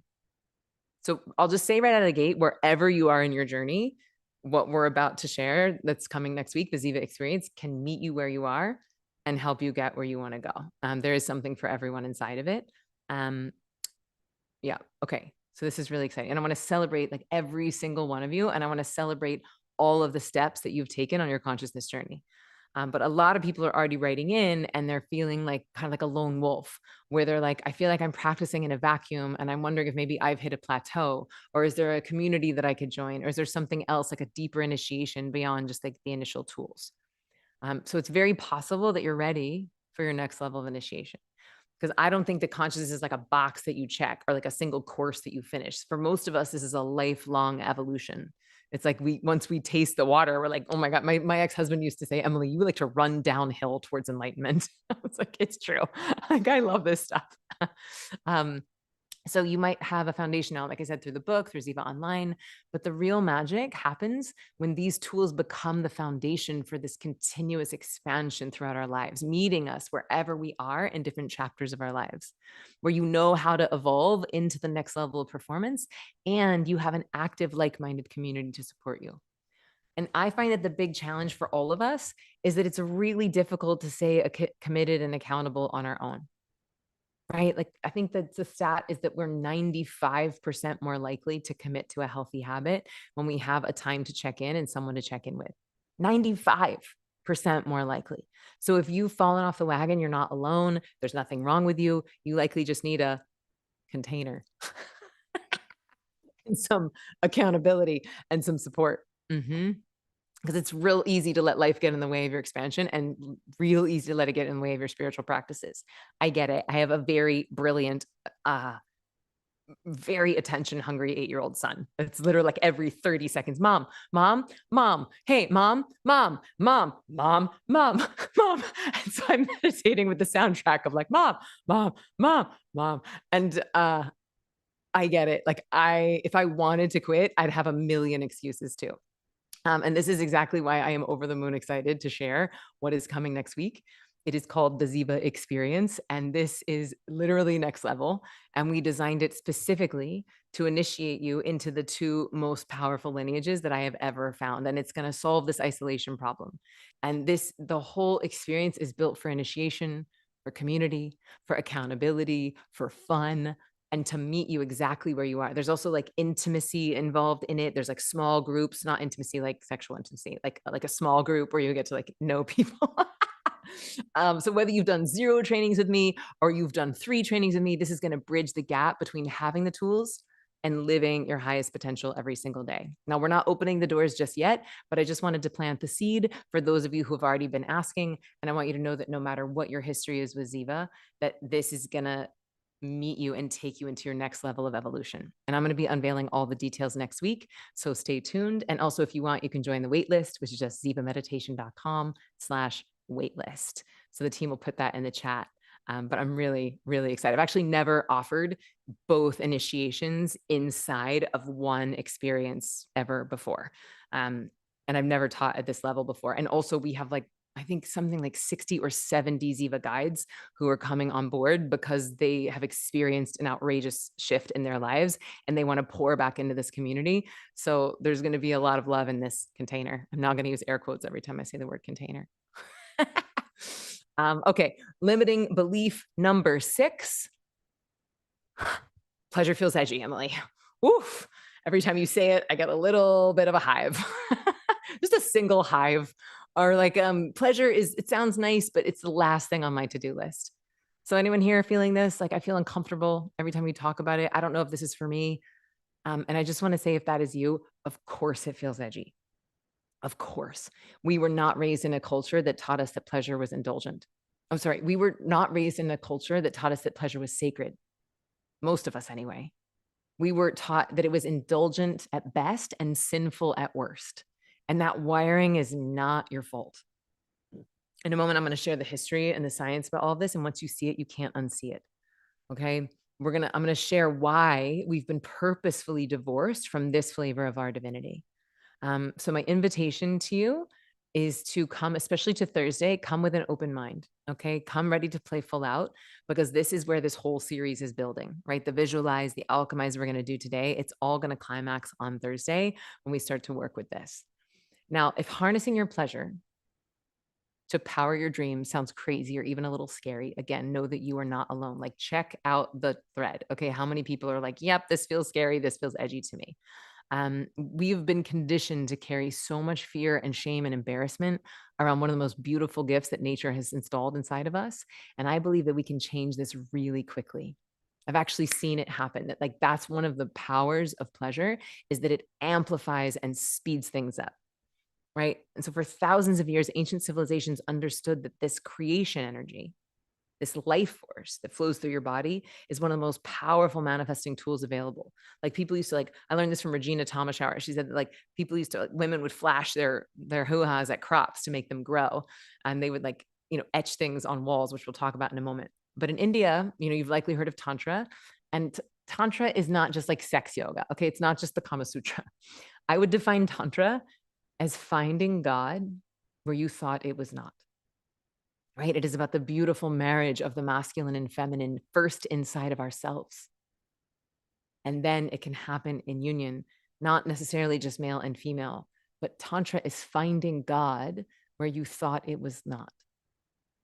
And the reason why so many people conflate sexuality and Tantra is because we've been told that sexuality is not holy. We've been trained that it is a sin, that it's the opposite of God, that it's evil or wrong or bad. So when you reclaim this for yourself, when you remember that your body is a temple, when you remember that your pleasure can be used as a pathway to the divine, there's a massive level of reclamation that is available. There's a lot of God that you get to reclaim because you've been told that it wasn't there. If you believe that Tantra is finding God where you thought it was not. So in Egypt, those of you who've been following me for any amount of time know that I'm obsessed with Egypt. We just took a group in October. This is one of my manifestations, is that one of the prayers that we planted was doing ceremony at scale at the pyramids. And I think that 1 year to the date, I'm going to be helping to facilitate a ceremony at the pyramids with 13,000 people, which is like so wild. Stay tuned. But it's just an EDM festival. It's not like the full manifestation of my dream, but it's coming, right? Like, it's just every day better, every year a little more. I love that I'm qualifying. Did you hear that? Did you hear me just qualifying my manifestation? I'm like, oh, 13,000 people at the pyramids. Oh, didn't quite get there yet, Emily. I delete. Okay. So in Egypt, priestesses in this Isis lineage were honoring the body as sacred, right? They saw the womb as a temple. They saw ecstasy as a divine transmission. And these were not fringe practices. They were the centerpiece of spiritual life. And then there was Neolithic Europe. It's like ancient people carved vulvas into cave walls and created fertility figurines with big breasts and bellies and genitals. And they weren't decorations. They were invocations. They were prayers for abundance etched in stone. And actually 2 years ago, I got to do a ceremony in a 16,000-year-old Neolithic cave in Crete, which, by the way, is one of the only records of matriarchy that we have on the planet. And I got to feel firsthand what it was like to access what it felt like in my body before the cultural concept of shame. You know that Rumi quote, out beyond the field of right doing and wrong doing, there's a field, I'll meet you there. The quantum field, right? Before the idea of right and wrong, good and bad. It's like our ancestors knew what science is only starting to catch up to and prove, that when you're fully turned on with your life force, when the dial of your divinity is all the way up, nature responds. So while this might feel radical or taboo today, these practices are once the centerpiece of spiritual life and temple arts. And now what's wild is that the very institutions that are telling us to feel shame around our bodies were born from these same sacred rituals, right? Like in Eleusis, right outside of Athens, there were wild ceremonies going on with priestesses and medicine work, and people like Aristotle and Plato and Euripides were going there to die before they died. They were going there to experience viscerally their own divinity. And then from that was born theater and democracy. And then Catholicism adopted a lot of these rituals. We could talk about that later. There's a lot more to share. But basically, our ancestors knew that when this energy is consciously channeled, with intention, it can connect us to our own divinity and help us to manifest our deepest desires. And what I love is that for so many years, ecstasy was seen as a purifying force. Not dirty, not wrong, not shameful, but purifying. I believe our creation energy is innocent, and its deepest expression is the desire to give love. And yet we have learned to lock it down. It takes an extraordinary amount of energy to keep that life force suppressed. But we do it because of shame and conditioning and trauma. But y'all, when we begin to release this conditioning, something magical happens. Our aliveness awakens, often for the first time. We start to embody the truth that anything and everything is possible, and we begin to live from our full potential. We remember that we are the magic. So thank you for saying yes. Thank you for showing up today. This is really very exciting. Okay, now I got a little hippy dippy, got a little airy fairy, went into the history. I'm gonna go back to the science. And I just want to name that the very same neurochemicals that are released during pleasure practices can be used to create altered states of consciousness. And it's similar to meditation, and it's similar to plant medicine. You know, the government is now funding studies of using MDMA with veterans to help heal PTSD. And by the way, MDMA is releasing love chemicals in your body. So it's like, well, what if you could release and induce your own love chemistry to help to heal some of that trauma? So I feel like for me personally, after spending so many years making meditation more attractive and accessible to the mainstream, it feels like nature's asking me to do that now for these even more potent and even more taboo modalities. It's like nature keeps fire hosing me with all these amazing teachers and experiences and initiations. I feel like I've gotten this makeshift PhD in pleasure, and a PhD in transmuting fear into fuel and into harnessing our most creative magnetic life force. And these last few years, especially, I've been deep in studentship. I have been investing tens of thousands of dollars in learning from some of the world's best, in going on retreats and trainings. And I've been training my brain, my body, and my consciousness. And I believe it's the highest return on investment possible.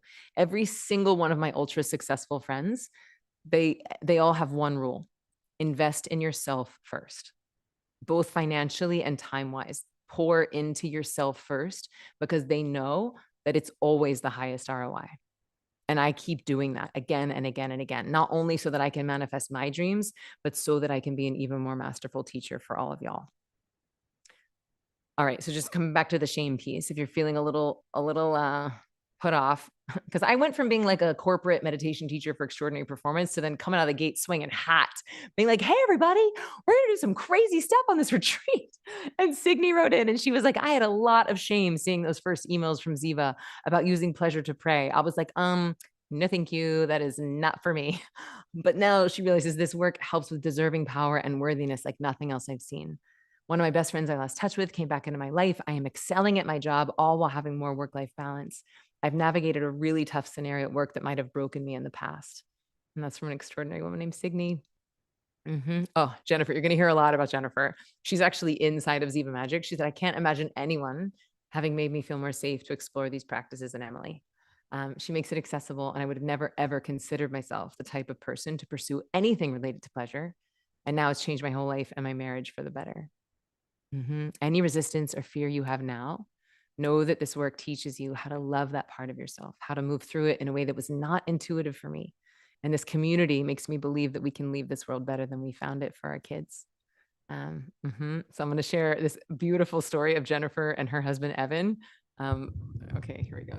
It was a woman who came on my very first retreat when I was first developing the Ziva Magic formula, and she was all in. She came home, she told her husband about it. She was so enthusiastic, like, babe, we were doing all these things. And he got very contracted, very shut down.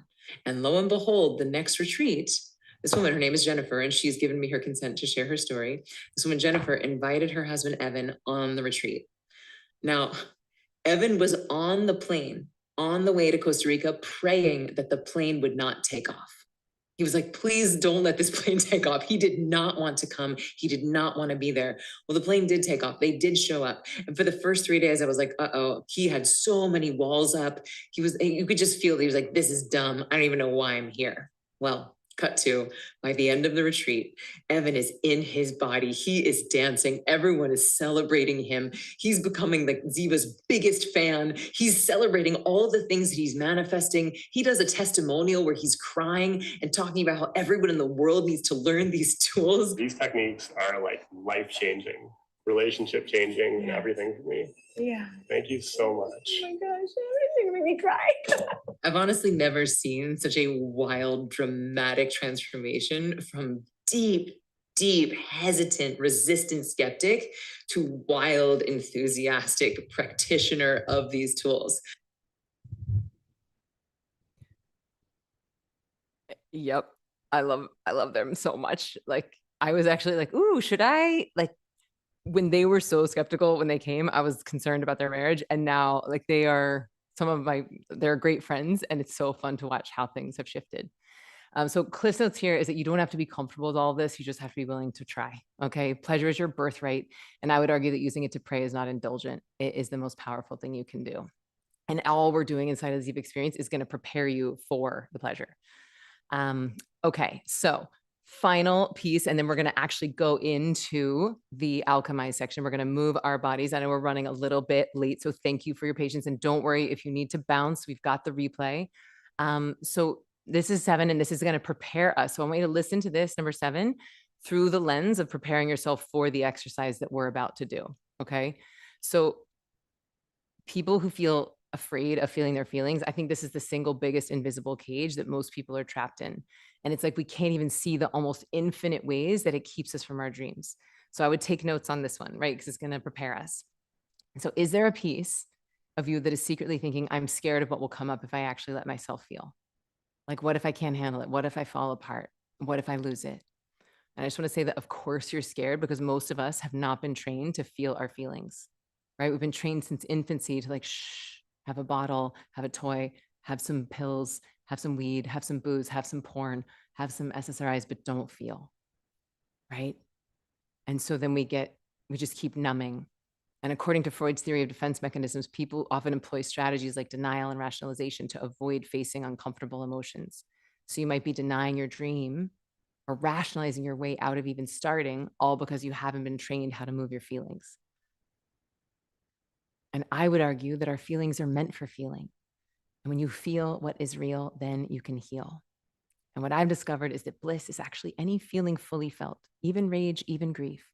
So if you can find a little kernel in the expression of your feelings, which is what we're going to play with today, then that kernel of pleasure can start to alchemize it into something different.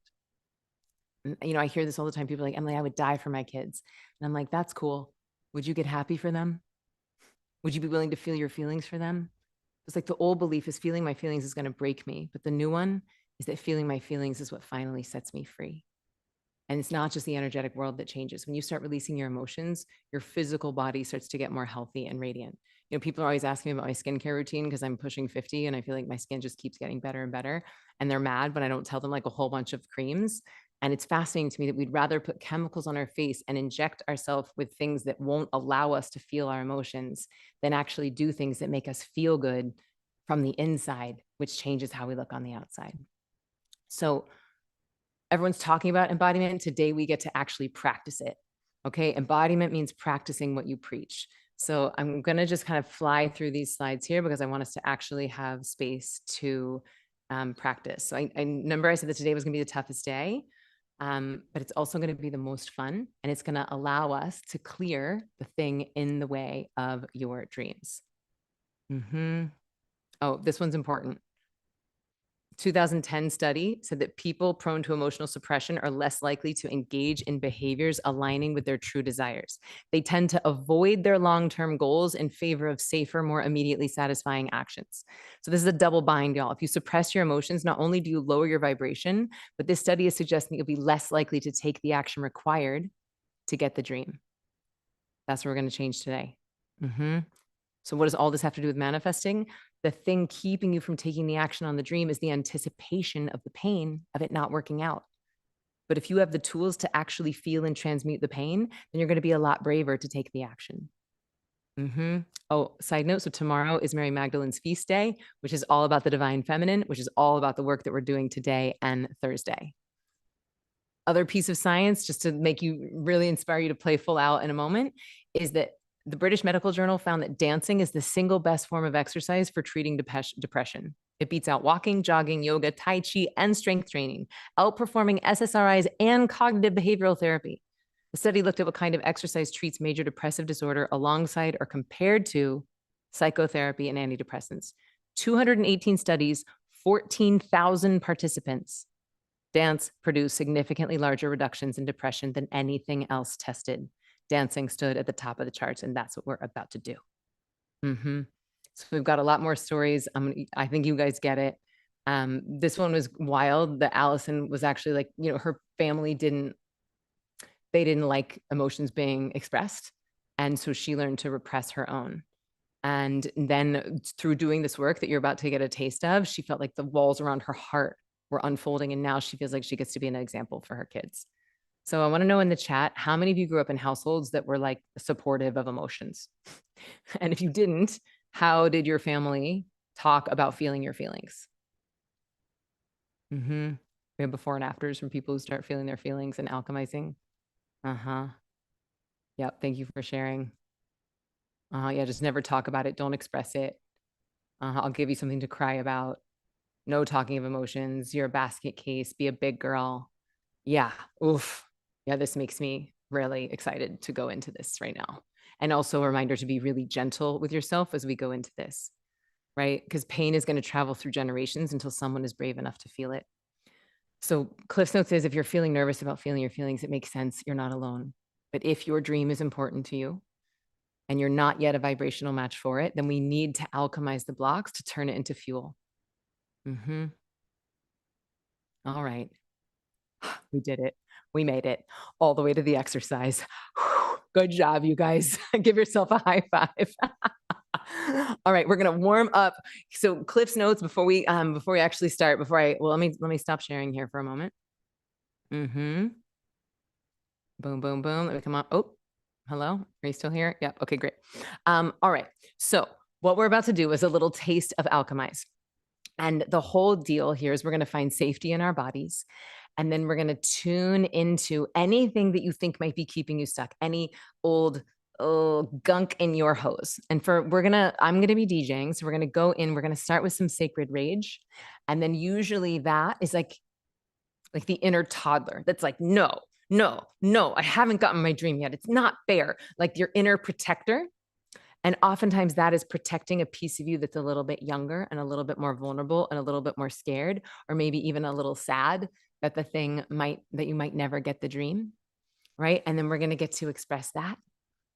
And then what we're going to do is we're going to find like a little kernel of bliss, a kernel of pleasure in the expression of what is real. Because remember that bliss is any feeling fully felt. And then when you feel what is real, it can heal. Okay. Has anyone here ever cried so hard that it felt good? Just give me a yes. Anyone here ever, anyone here ever like gotten so mad that you were like white hot, that you were just like, it was like fun to like punch a pillow and just be incandescent with your rage? Just me, just my Aries. No, so this is what we get to go to today. And the thing I want you to remember is that you are safe. Your body is safe. You are being held, not just by me, not just by the Ziva team, but you have dozens of Ziva guides and angels here, like literally wrapping this field with love. So know that you're in charge. This is for you. If it ever feels like it's too much, you can just stop. And we're going to practice this right now. You can give yourself a hug, right? And do a butterfly hug where it's like right, left, finding that safety, finding your feet on the ground, finding safety in the room. Really good. Really good. Is there anything else I want to say? I want to say that this emotional alchemy, it's one part of the formula, and that this is very much inspired by Regina Thomasschauer, who is my dear friend and sister, and inspired by something that she developed called swamping. And then also inspired by Layla Martin. A lot of the practices we're going to learn on Thursday are inspired by Layla Martin. So I just want to honor my teachers and my friends as we go into this, and also call in their spirit. Is there anything else I want to say? Just that I invite you to, yes, play full out, but also honor yourself, honor your boundaries. Okay. Then we might go up to an edge, but I want you to know the difference between like I'm pushing past what feels safe and comfortable for me, and it's going to create a contraction, versus like, oh, this is an edge. And if I come up to the edge, it's going to make me feel proud. You see the difference? Yeah. All right, here we go. One of DJ Bliss is coming in. You guys are doing great.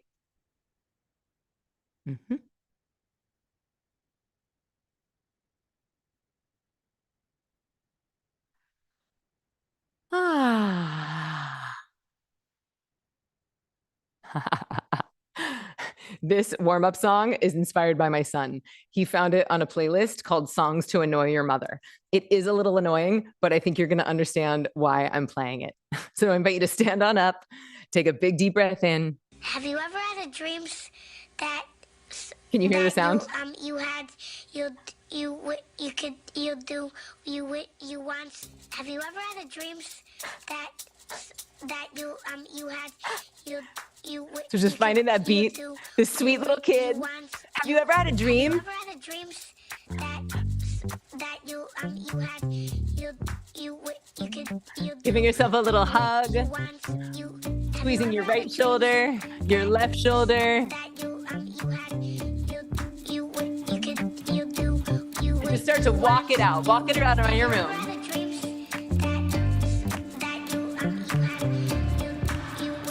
Starting to stretch your arms over your head. Okay, let me fix the sound. Looks like the sound is getting crazy. If your sound is good, you can keep going. How's that? Better? Yeah? Great. Just finding where your body might be a little tight. And if you want to feature my screen, you can go to speaker. Yep. Good. Rolling your shoulders back. Finding some space in your body. Have you ever had a dream that you Rolling your shoulders, opening your heart, deepening your breath. Yes, Maggie's doing it. Let's try a little bit of a washing machine. Twisting your body back and forth, bringing out your organs. Have you ever had a dream And tuning into your dream, that you that five senses reality that we came to in the beginning. You want Yeah. to do so much you could do anything? Oh, big breath in, one hand on your heart, one hand on your belly. Just taking a moment to make sure that all of our sound is good, our bodies are warm, and tuning into that five senses reality of what it is that you're calling in, and letting that dream be big enough, bright enough, so that you're willing to tune into anything that is not a match for that dream. Really, really good. So now, just letting this new sound, this new music be medicine for your body, finding the river of unfelt feelings, the river of emotion that might be stifled inside of your body, and just starting to warm it up. Maybe rolling your head in a circle, rolling your hips in a circle. Faster than a hairpin trigger. Don't you say. Finding fluidity in your spine and letting the music be medicine. Just letting the music start to dance you, getting out of your head into your body.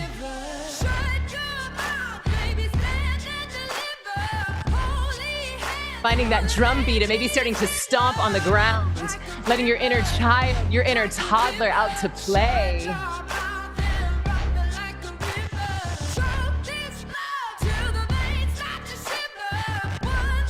Just warming it up right now. Finding any frustration that this dream is not here. Maybe starting to shake your body. Finding some sound, maybe expressing.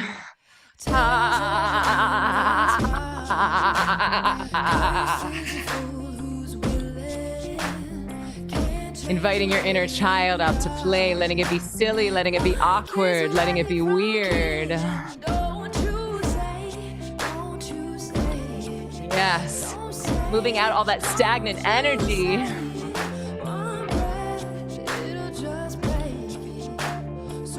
Yeah, so good. And as you're dancing, I want you to ask, what is the one thing that I am ready to alchemize? What do I want to transmute into fuel for my dreams? What am I willing to feel all the way? So good. Now we're going to transition. We're going to change this song, and we're going to let it get a little more ancient, a little more primal, and we're just going to start to shake. Like animals shaking off stress, finding this drum, Uh-huh. And start by shaking your hands. Finding some sound.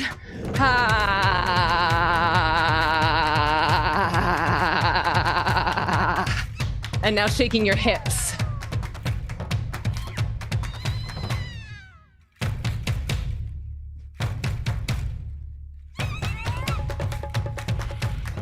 All that stagnant energy in your root, just start shaking your hips. So good, so beautiful. Yes, Carolyn. Yes, Kaliana. Yes, Clifton. Yes, Jessica. Really good. And now I want you to find your inner toddler and just let her stomp. Let him stomp.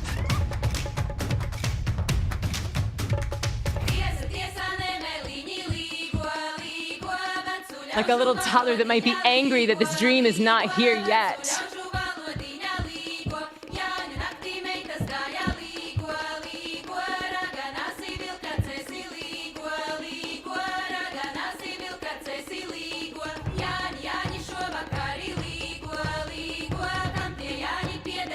Any frustration that you have, letting it move through shaking, through stomping, through sound.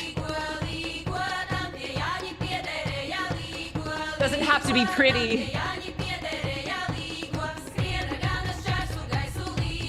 Literally letting your channels start to clear. Anything that you want to take up and out of your body, imagine just pulling it out energetically right here, right now.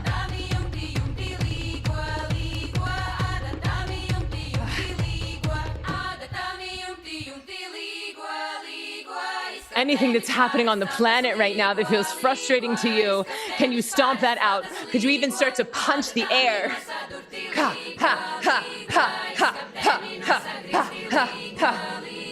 Anything keeping you from your dream, just punch it right in the face.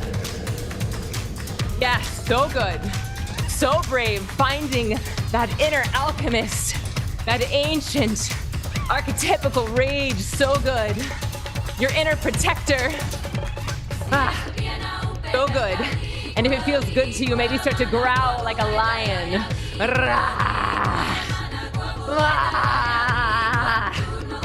Let it be ugly. Let it be wild. Let it be ancient.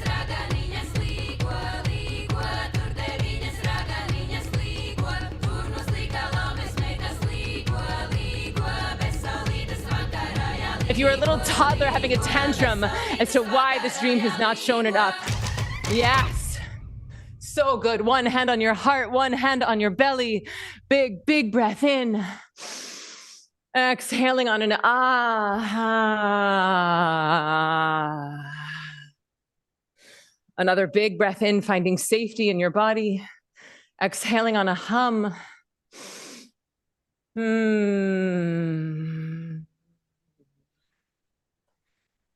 Another big breath in all the way down into your root. Again, exhaling on a hum.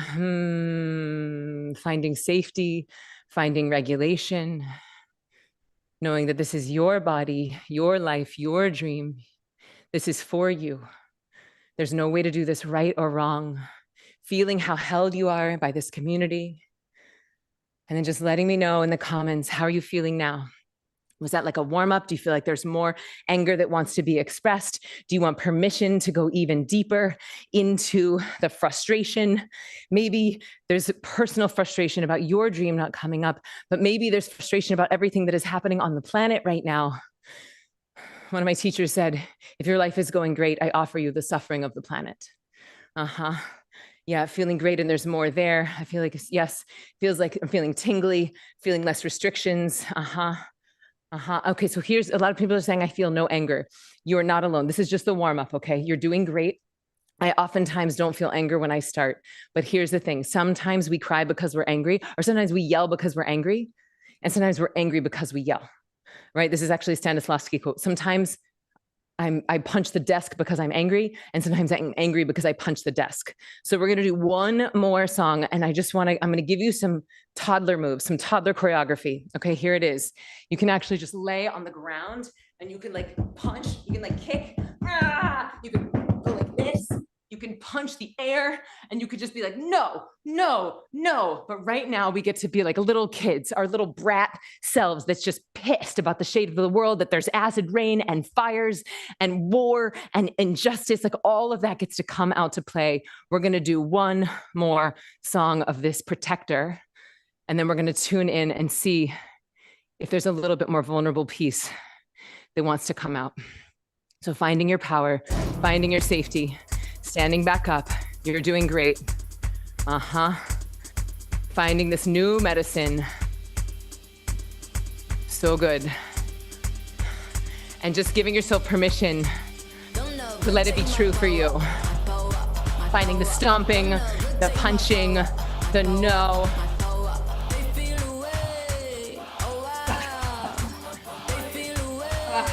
If you have a pillow, you could punch the pillow.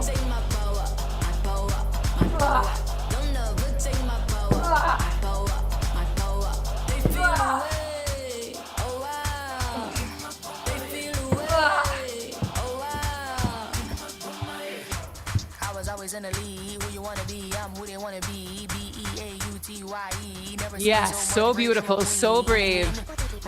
If this is your 7, what does your 10 look like? You could push up against a wall. If you're in a place where you're silent, you could silently scream. And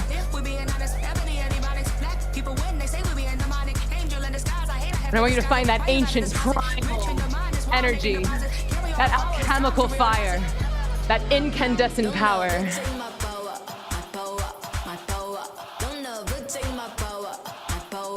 So good.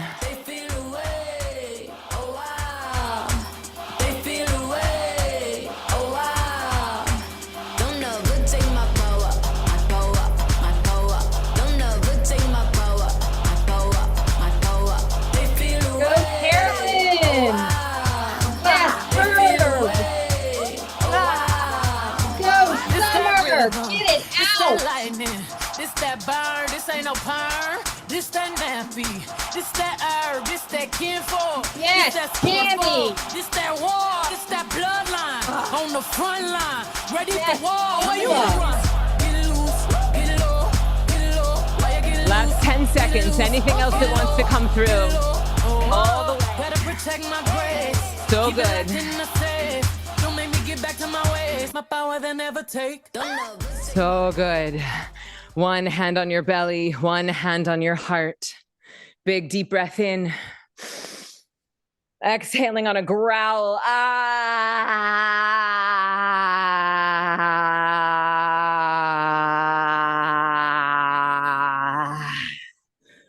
So good. Taking another big breath into your root, reminding yourself how safe you are. Maybe taking a hug, squeezing your right shoulder and your left shoulder, letting your body know that you are safe. For so many of us, the first time we were around big emotions, it was when our parents were dysregulated and it didn't feel safe.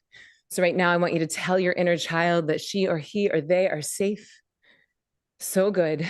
Sam saying, is this the daily meditation? No, Sam, this is not the daily meditation, sir. This is very far from meditation. You're getting a little taste of emotional alchemy. And yeah, some people are saying they're already tired. Some people are saying it's satisfying, but let me know in the chat, how are you feeling now? No right, no wrong, just the truth.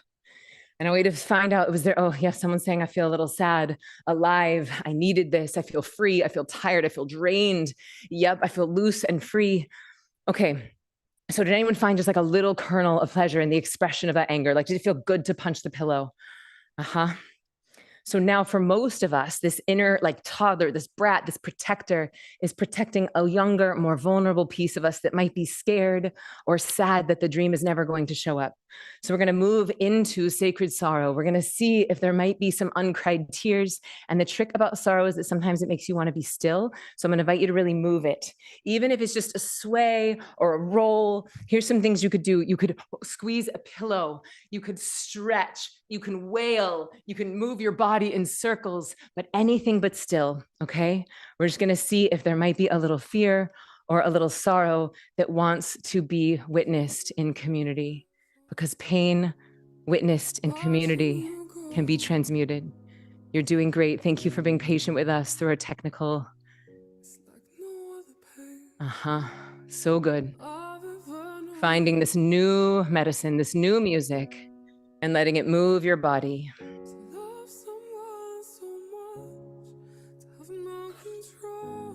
And if sadness is coming up, welcoming it in, letting it know that it is safe, you are safe. Letting yourself breathe, letting yourself make sound.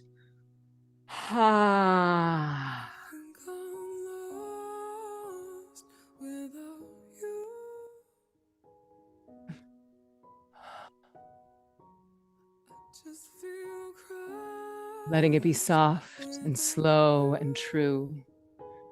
Letting it be raw and vulnerable.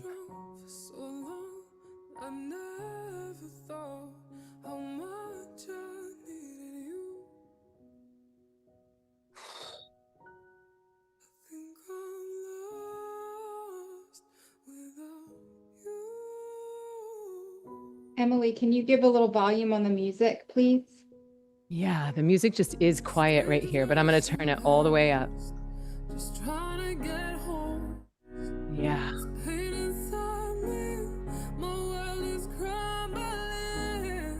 Yeah. So letting your awareness go into the body. Letting your breath soften, noticing if there's some uncried tears. As if there's a little scared kitten inside of you, and it needs to know that it's loved and safe to come out. And you're giving yourself a hug, starting to sway, starting to move.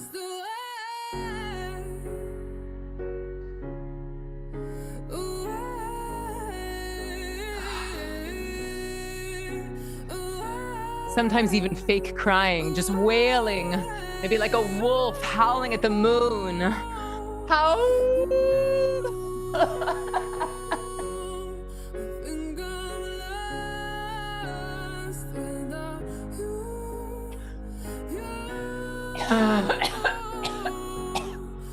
Doesn't have to be pretty. It can be weird and awkward and ugly, as long as it's true.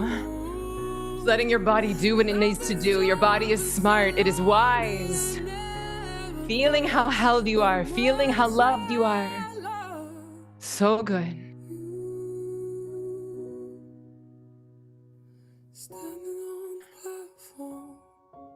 Bringing your awareness into your heart.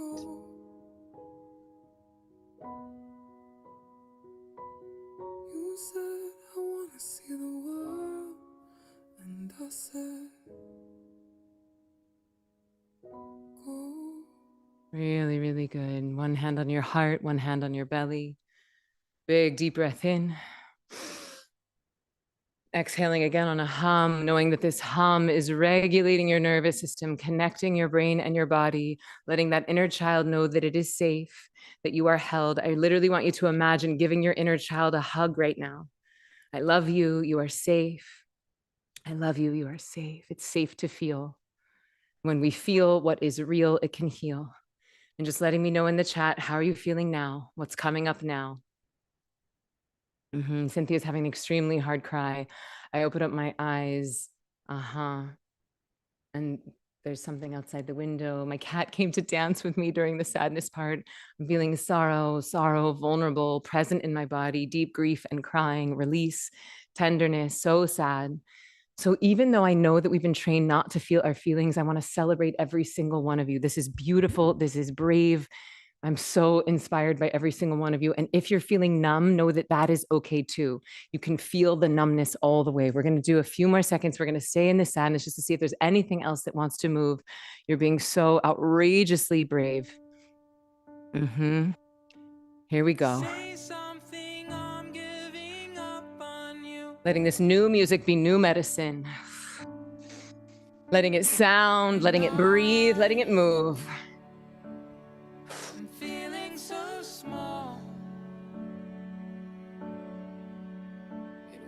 Over my head, I know nothing at all, and I will stumble and fall. If there's a part of you that's terrified that this dream might never show up, If there's a part of you that wants to grieve for the planet herself, for every child that has lost a parent, every parent who has lost a child, letting that move through your body right here, right now. Say something, I'm giving up on you. Let it move before you give up on your dreams. I'm sorry that I couldn't get to you.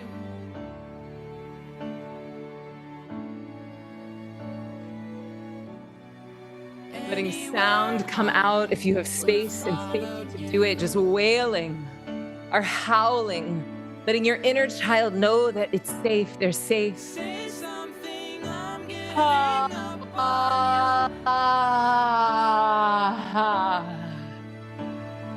and I will swallow And asking your body, pride. what would feel good? What else wants to move? You're the one that I love, What's left? and I'm saying goodbye. So beautiful. Big breath in, one hand on your heart, one hand on your belly. Exhaling on a sigh. Ah. Another big loving breath into your heart. This time, as you exhale, sending love to every single cell in your body.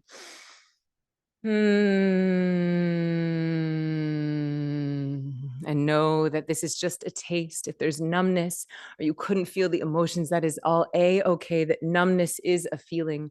Just you asking the question and being with your body is progress. Taking another big breath into your heart while you give yourself a hug, squeezing your right and left shoulders, feeling your feet on the ground. And then noticing, is there just even 1% of you that's like, thank God I don't have to hold this in anymore? Is there even one piece of you that's feeling a little bit of pleasure in the expression of the feeling? Yeah, someone's saying, I love crying. This feels so powerful.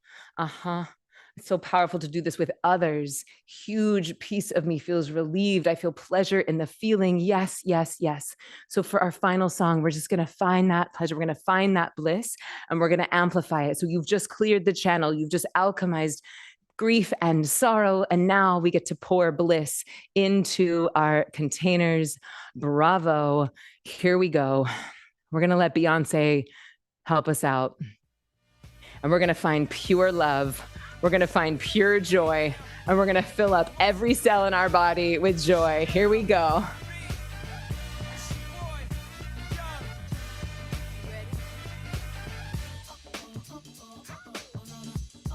And I want you to imagine that you literally have a cup, and you've just emptied it out of stuck energy, of disbelief, of fear, and now this cup, you get to fill it with joy and bliss.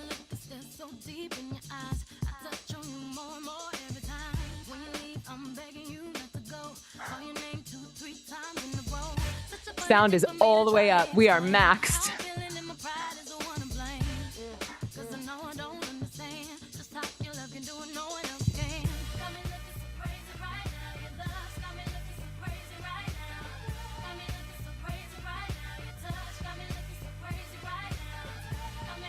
Again, letting your inner child dance as if you're like 12 years old and you're imagining being Beyonce's backup dancer.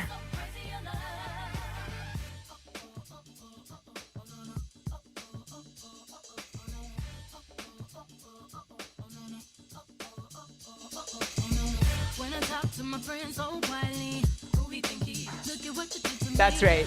You're the lead singer. It's your music video. So good.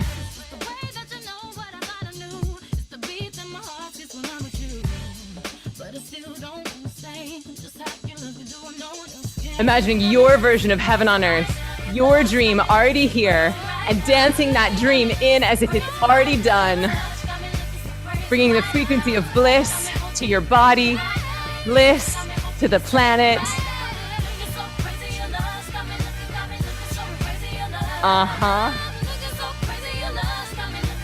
All right, we're gonna change it. We're gonna do our final song. We're gonna pour even more joy into our body. We're gonna turn up the dial on our pleasure with my friend, Sophie Tucker.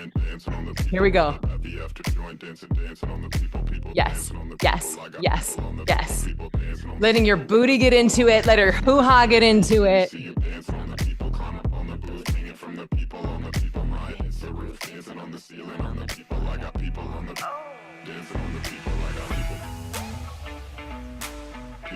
And I want you to dance as if your wildest dream just came true.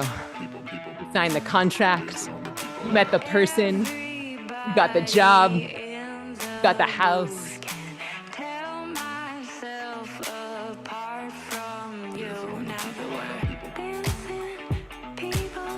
Dancing, people, dancing, people, dancing.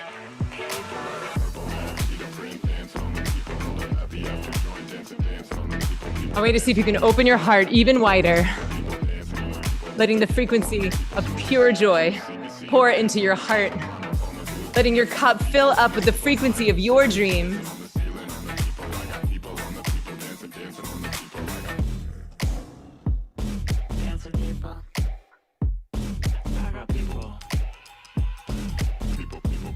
Giving yourself permission to have fun, permission to not take it so seriously. Imagine all of us, thousands of us dancing in a giant stadium together.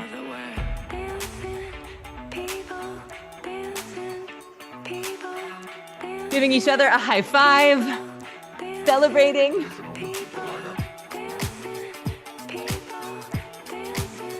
Yes, so good, so brave. And taking one hand to your heart and one hand to your belly, breathing all the way down into your heart and sending love into every cell in your body. On this next breath, breathing in safety, regulation, even a bit of pleasure into your heart and sending that out to every other magic maker tuning in, past, present, and future.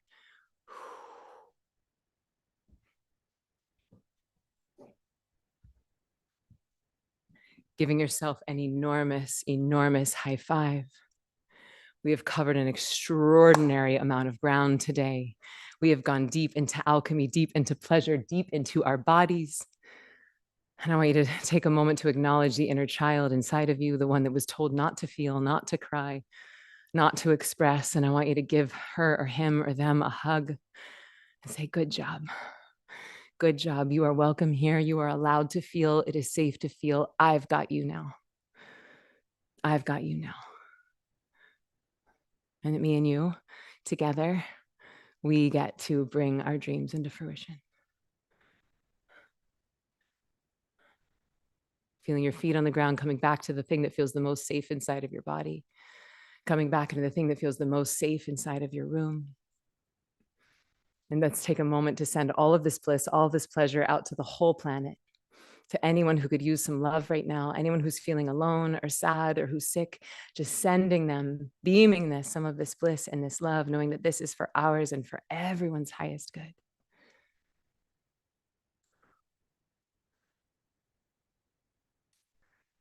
And in your own time, whenever you're ready, you can start to slowly, gently open the eyes. And as you open your eyes, feeling your channel open, feeling the spaciousness that you've created in just a few minutes, right? This is just a taste of alchemy, but I want you to anchor this in your body, right? Anchor what it feels like to be able to dance and express, co-regulating with people who love you, with people who've been through this, with people holding space. So let me know in the chat how it's feeling in your body. You can share what felt challenging, what felt fun, what felt surprising. Really, really good. And any of the challenges that are coming up, know that these are very normal. This was just a taste. Normally, this takes me a few hours to really go in deep and give people all of the tools, but you did an extraordinary job, an extraordinary job. Okay, so y'all are so brave. Way to pour out the stress, way to feel the unfelt feelings, way to make space for more pleasure. Congratulations, you have done the hardest part of Magic Maker. You have started and you've been brave enough to go into the sticky bits. And now you know there's another way. Now that we've carved out this space on day 3, we're going to fill it up with more bliss and more pleasure. And on day 3, I'm also going to share the most outrageously comprehensive and effective formula that I have ever found, the thing that I have created to help you make more magic than you ever knew possible. So I'm curious, I'm just going to check in the chat how we're feeling. Yep. I felt the group healing. It felt tiring. Yep, it's tiring. This is work. It felt divine, effing amazing. I keep hearing something, gratitude, sadness, and nausea. Yep, Sandy, sometimes when we start to move this stuff, even nausea can come up. Even though we're working in the unseen realms, it can come up in the seen realms. Sweaty and relieved. I love this. It was powerful, so good, feeling freedom. Also know that there are lots of Ziva guides. So the team and the guides are here. So if you need a little love, a little encouragement, you could give us maybe give us a prayer hands, like a prayer hand emoji, and one of the guides or team can reach out to you. Kalyana said, I brought my whole lineage with me. So beautiful. Okay. So I know I've kept you a few minutes over. I would apologize, but I'm not sorry. You can watch the replays. And I wanted to really give this the time and energy that it deserves, because this is big, bold, brave work. So thank you for staying with me. Thank you for sticking it out. 3 fun homework assignments. 1, join the waitlist, zivameditation.com/waitlist, so you can be the first to know when we announce what's coming next week about the Ziva experience. Thing 2, is today's the last day to join VIP. So if you're loving this and you'd like to have a little bit of extended access to these replays, if you want deeper teachings on the Hermetic principles, or you want to have a taste of Zivana, our AI-powered meditation maven, all of that is at the VIP. And then our homework. Are you ready for your homework assignment? So if you want to be entered to win, our challenge assignment is you're going to get a signed copy of Infinite Receiving by Susie Ashworth. And the homework challenge is I want you to do one song between now and Thursday. Just put on one song. It could be a joy song. It could be a sad song. It could be a mad song, but just DJ your feelings. Ask your body, how's my body feeling? Put on one song, dance it. It could be joy, whatever. And you could film it. You could talk to camera afterwards and say how it's feeling. You could write about it, but tag us. So that means post on Instagram and tag at Ziva Meditation. And everyone that does it, not DM us, not post in the private group, but actually post on your Instagram and tag Ziva Meditation. And if you do that, you're going to be entered to win a signed copy of Susie's book, Infinite Receiving. It's really good. She's extraordinary. She's teaching manifestation. So if you need help on how to do that, you basically just post a story, post a reel, post whatever you want, and just make sure you tag at Ziva Meditation, and then you will be entered to win a signed copy of Susie's book. That's your homework assignment. Other things is VIP, and then join the waitlist, zivameditation.com/waitlist. You got it. Joe, if you're not on Instagram, you could do Facebook. You could just post in your WhatsApp group. Like basically, it's like, I want you to be witnessed, right? Pain witnessed in community can be transmuted. And we want to get a lot of light workers happening right now. Like we need a lot more magic happening on planet Earth. Because again, if you scroll through social media right now, you're going to think we're all going to hell in a handbasket. So it's our job, the light workers, to start spreading more joy, more bliss, more pleasure, more light, more alchemy. Yes, Claire's saying, thank you for this magical experience. I'm going to work on the music. I don't know why it was so quiet. It felt like the music was loud on Thursday and then quiet today. Is that true? So it was all max. We're going to work on it, but thank you for your patience with our technical difficulties. I can't wait till I actually am a DJ and I can just mix all this stuff in real time or have a DJ. Oh my God. Dawn said, talk about magic. I usually work, but for the first time in 3 years, I'm home. Instead of work, I got to watch, and my husband's son and 27 cats and 1 dog are sleeping. 27 cats is a bold move. I'm in my kitchen. That's magic. I haven't been alone in years, and I am today. Yes, Dawn, celebrating you. Also, 27 cats, question mark. I do need a DJ. So can't join on Thursday. Don't worry. We're going to post the replay as soon as it is ready. Oh, yep. We're getting some DJs coming up. This is a manifestation already. Okay. And yeah, if any of you have amazing pro Zoom music tips, we'll take them. I feel like we did all the tricks, but it's good to know. Oh my God, Rosaleva, thank you for taking the day off to attend this. Someone was feeling so tired before. I'm feeling light and easy now. Any other burning questions or celebrations? Anyone want to share a celebration in the chat before we close, or anyone have any burning questions that are coming up? Oh my God. Elena's saying there's a huge thunderstorm in New York City. Yep, for me too. And it feels like a cleansing of all that was just released. Yes. Yep. Beautiful. Where's the waitlist? Waitlist is zivameditation.com/waitlist. And if the team can put that in the chat. Also, I think you can just scroll down on this page. You should see like the page where this is being streamed from. You should see the link there to join VIP and also to join the waitlist. Let me know if you don't see that. Feeling sweaty. Beautiful. Thank you so much. This is a really great new way for me to put meditation and body work together. Yep. Not that many people are doing it. I actually don't know anyone else who's teaching meditation and alchemy and pleasure to pray. It's and it really is a winning combo. And I'm excited to reveal on Thursday the full formula. Oh, yeah, Jessica released frustration and grief. We're starting at 1 p.m. Eastern time on Thursday. So same bat channel, same bat station. All of it's going to be here 1 p.m. Eastern time on Thursday. Yeah, someone's saying I'm going to keep dancing. It felt so good. Make sure you tag us if you want to be entered to win a copy of Susie's book. Yep, tag at Ziva Meditation. At Ziva Meditation, you got it. Someone said they fell asleep. Sometimes that happens, right? Like your body is brilliant, right? Your body knows, and your body's not going to take you further than it can go. So the fact that you fell asleep, I would trust that. Trust that your body was protecting you and that you got exactly what you were meant to receive. Title of Susie's book is Infinite Receiving. Yep. Well, we're staying up until 5:30 a.m. Y'all, let's give it up for Koviana. 5:30 a.m. Bravo. Okay. I love you guys. Anything else, team? Am I missing anything before I hand it over to Shelby? In case you guys have questions, because sometimes people will wait and ask their real questions to Shelby after I leave. Did I miss anything? Any questions coming up in the chat that want to be addressed? I think you got it all. I think you guys got it all. Bravo today. Today was our most challenging day, but I promise we're making space for the magic that's coming in on Thursday.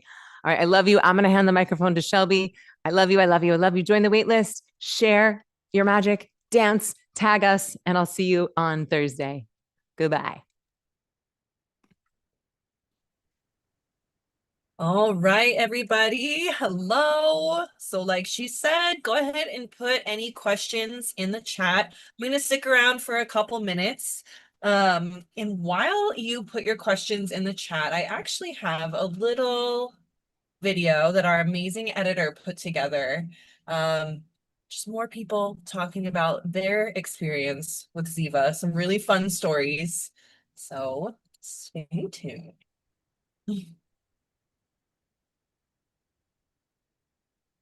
How long? I was desperately How long will the replays be up? If you get VIP, you will have access to all of the replays for the lifetime of the course. Which is just a few months. It's not forever. So that's something I just want to jump on. That's something that a lot of people have been saying like, oh, I bought Magic Maker. If you enroll in VIP, it's not purchasing Magic Maker. It's just extending the access to the VIP, which is going to be, I think we said, I forget, Shelby, is it September? It's like September, October, you'll get the replays. And then if not, the replays are going away on August 7th. Correct. Yeah. Okay. Great. Bye. For real this time. Okay. I was desperately seeking answers to how to quiet my mind and how to balance my nervous system. And it was just a really challenging time. I can't even begin to tell you how calm I am, how powerful I am, and how much just this meditation program has completely changed every part of me. After like 15, 20 minutes of meditation, like after a perfect night's sleep, I'm so awakened and so energized as well. And I just feel so ready for everything. I feel like the Ziva meditation has really helped me in my job because I'm more present as a leader of my company. I think I'm a better listener at this point. When my team has things to ask me, when there's a problem that needs solutions, I feel like there's just more space in my nervous system and my brain to make better decisions. After I started meditating, I got more grounded. I was calmer. I was able to not react immediately to what was happening around me. I just felt a lot better overall, maybe healthier. My health is better, mental health, all that kind of stuff. So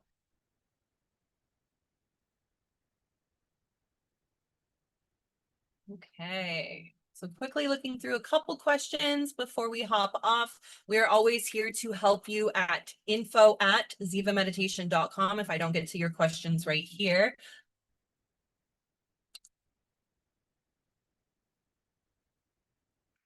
See, can we get the playlist? The playlist is also included in the VIP for Magic Maker. Let's see.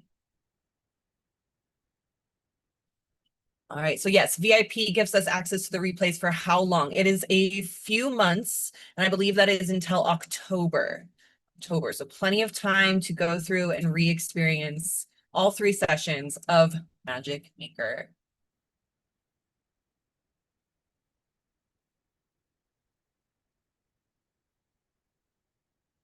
We do not have a practitioner's course. I'm seeing Sab's question about teaching these methods to clients. We do not yet have that. So you can just recommend Ziva to your clients.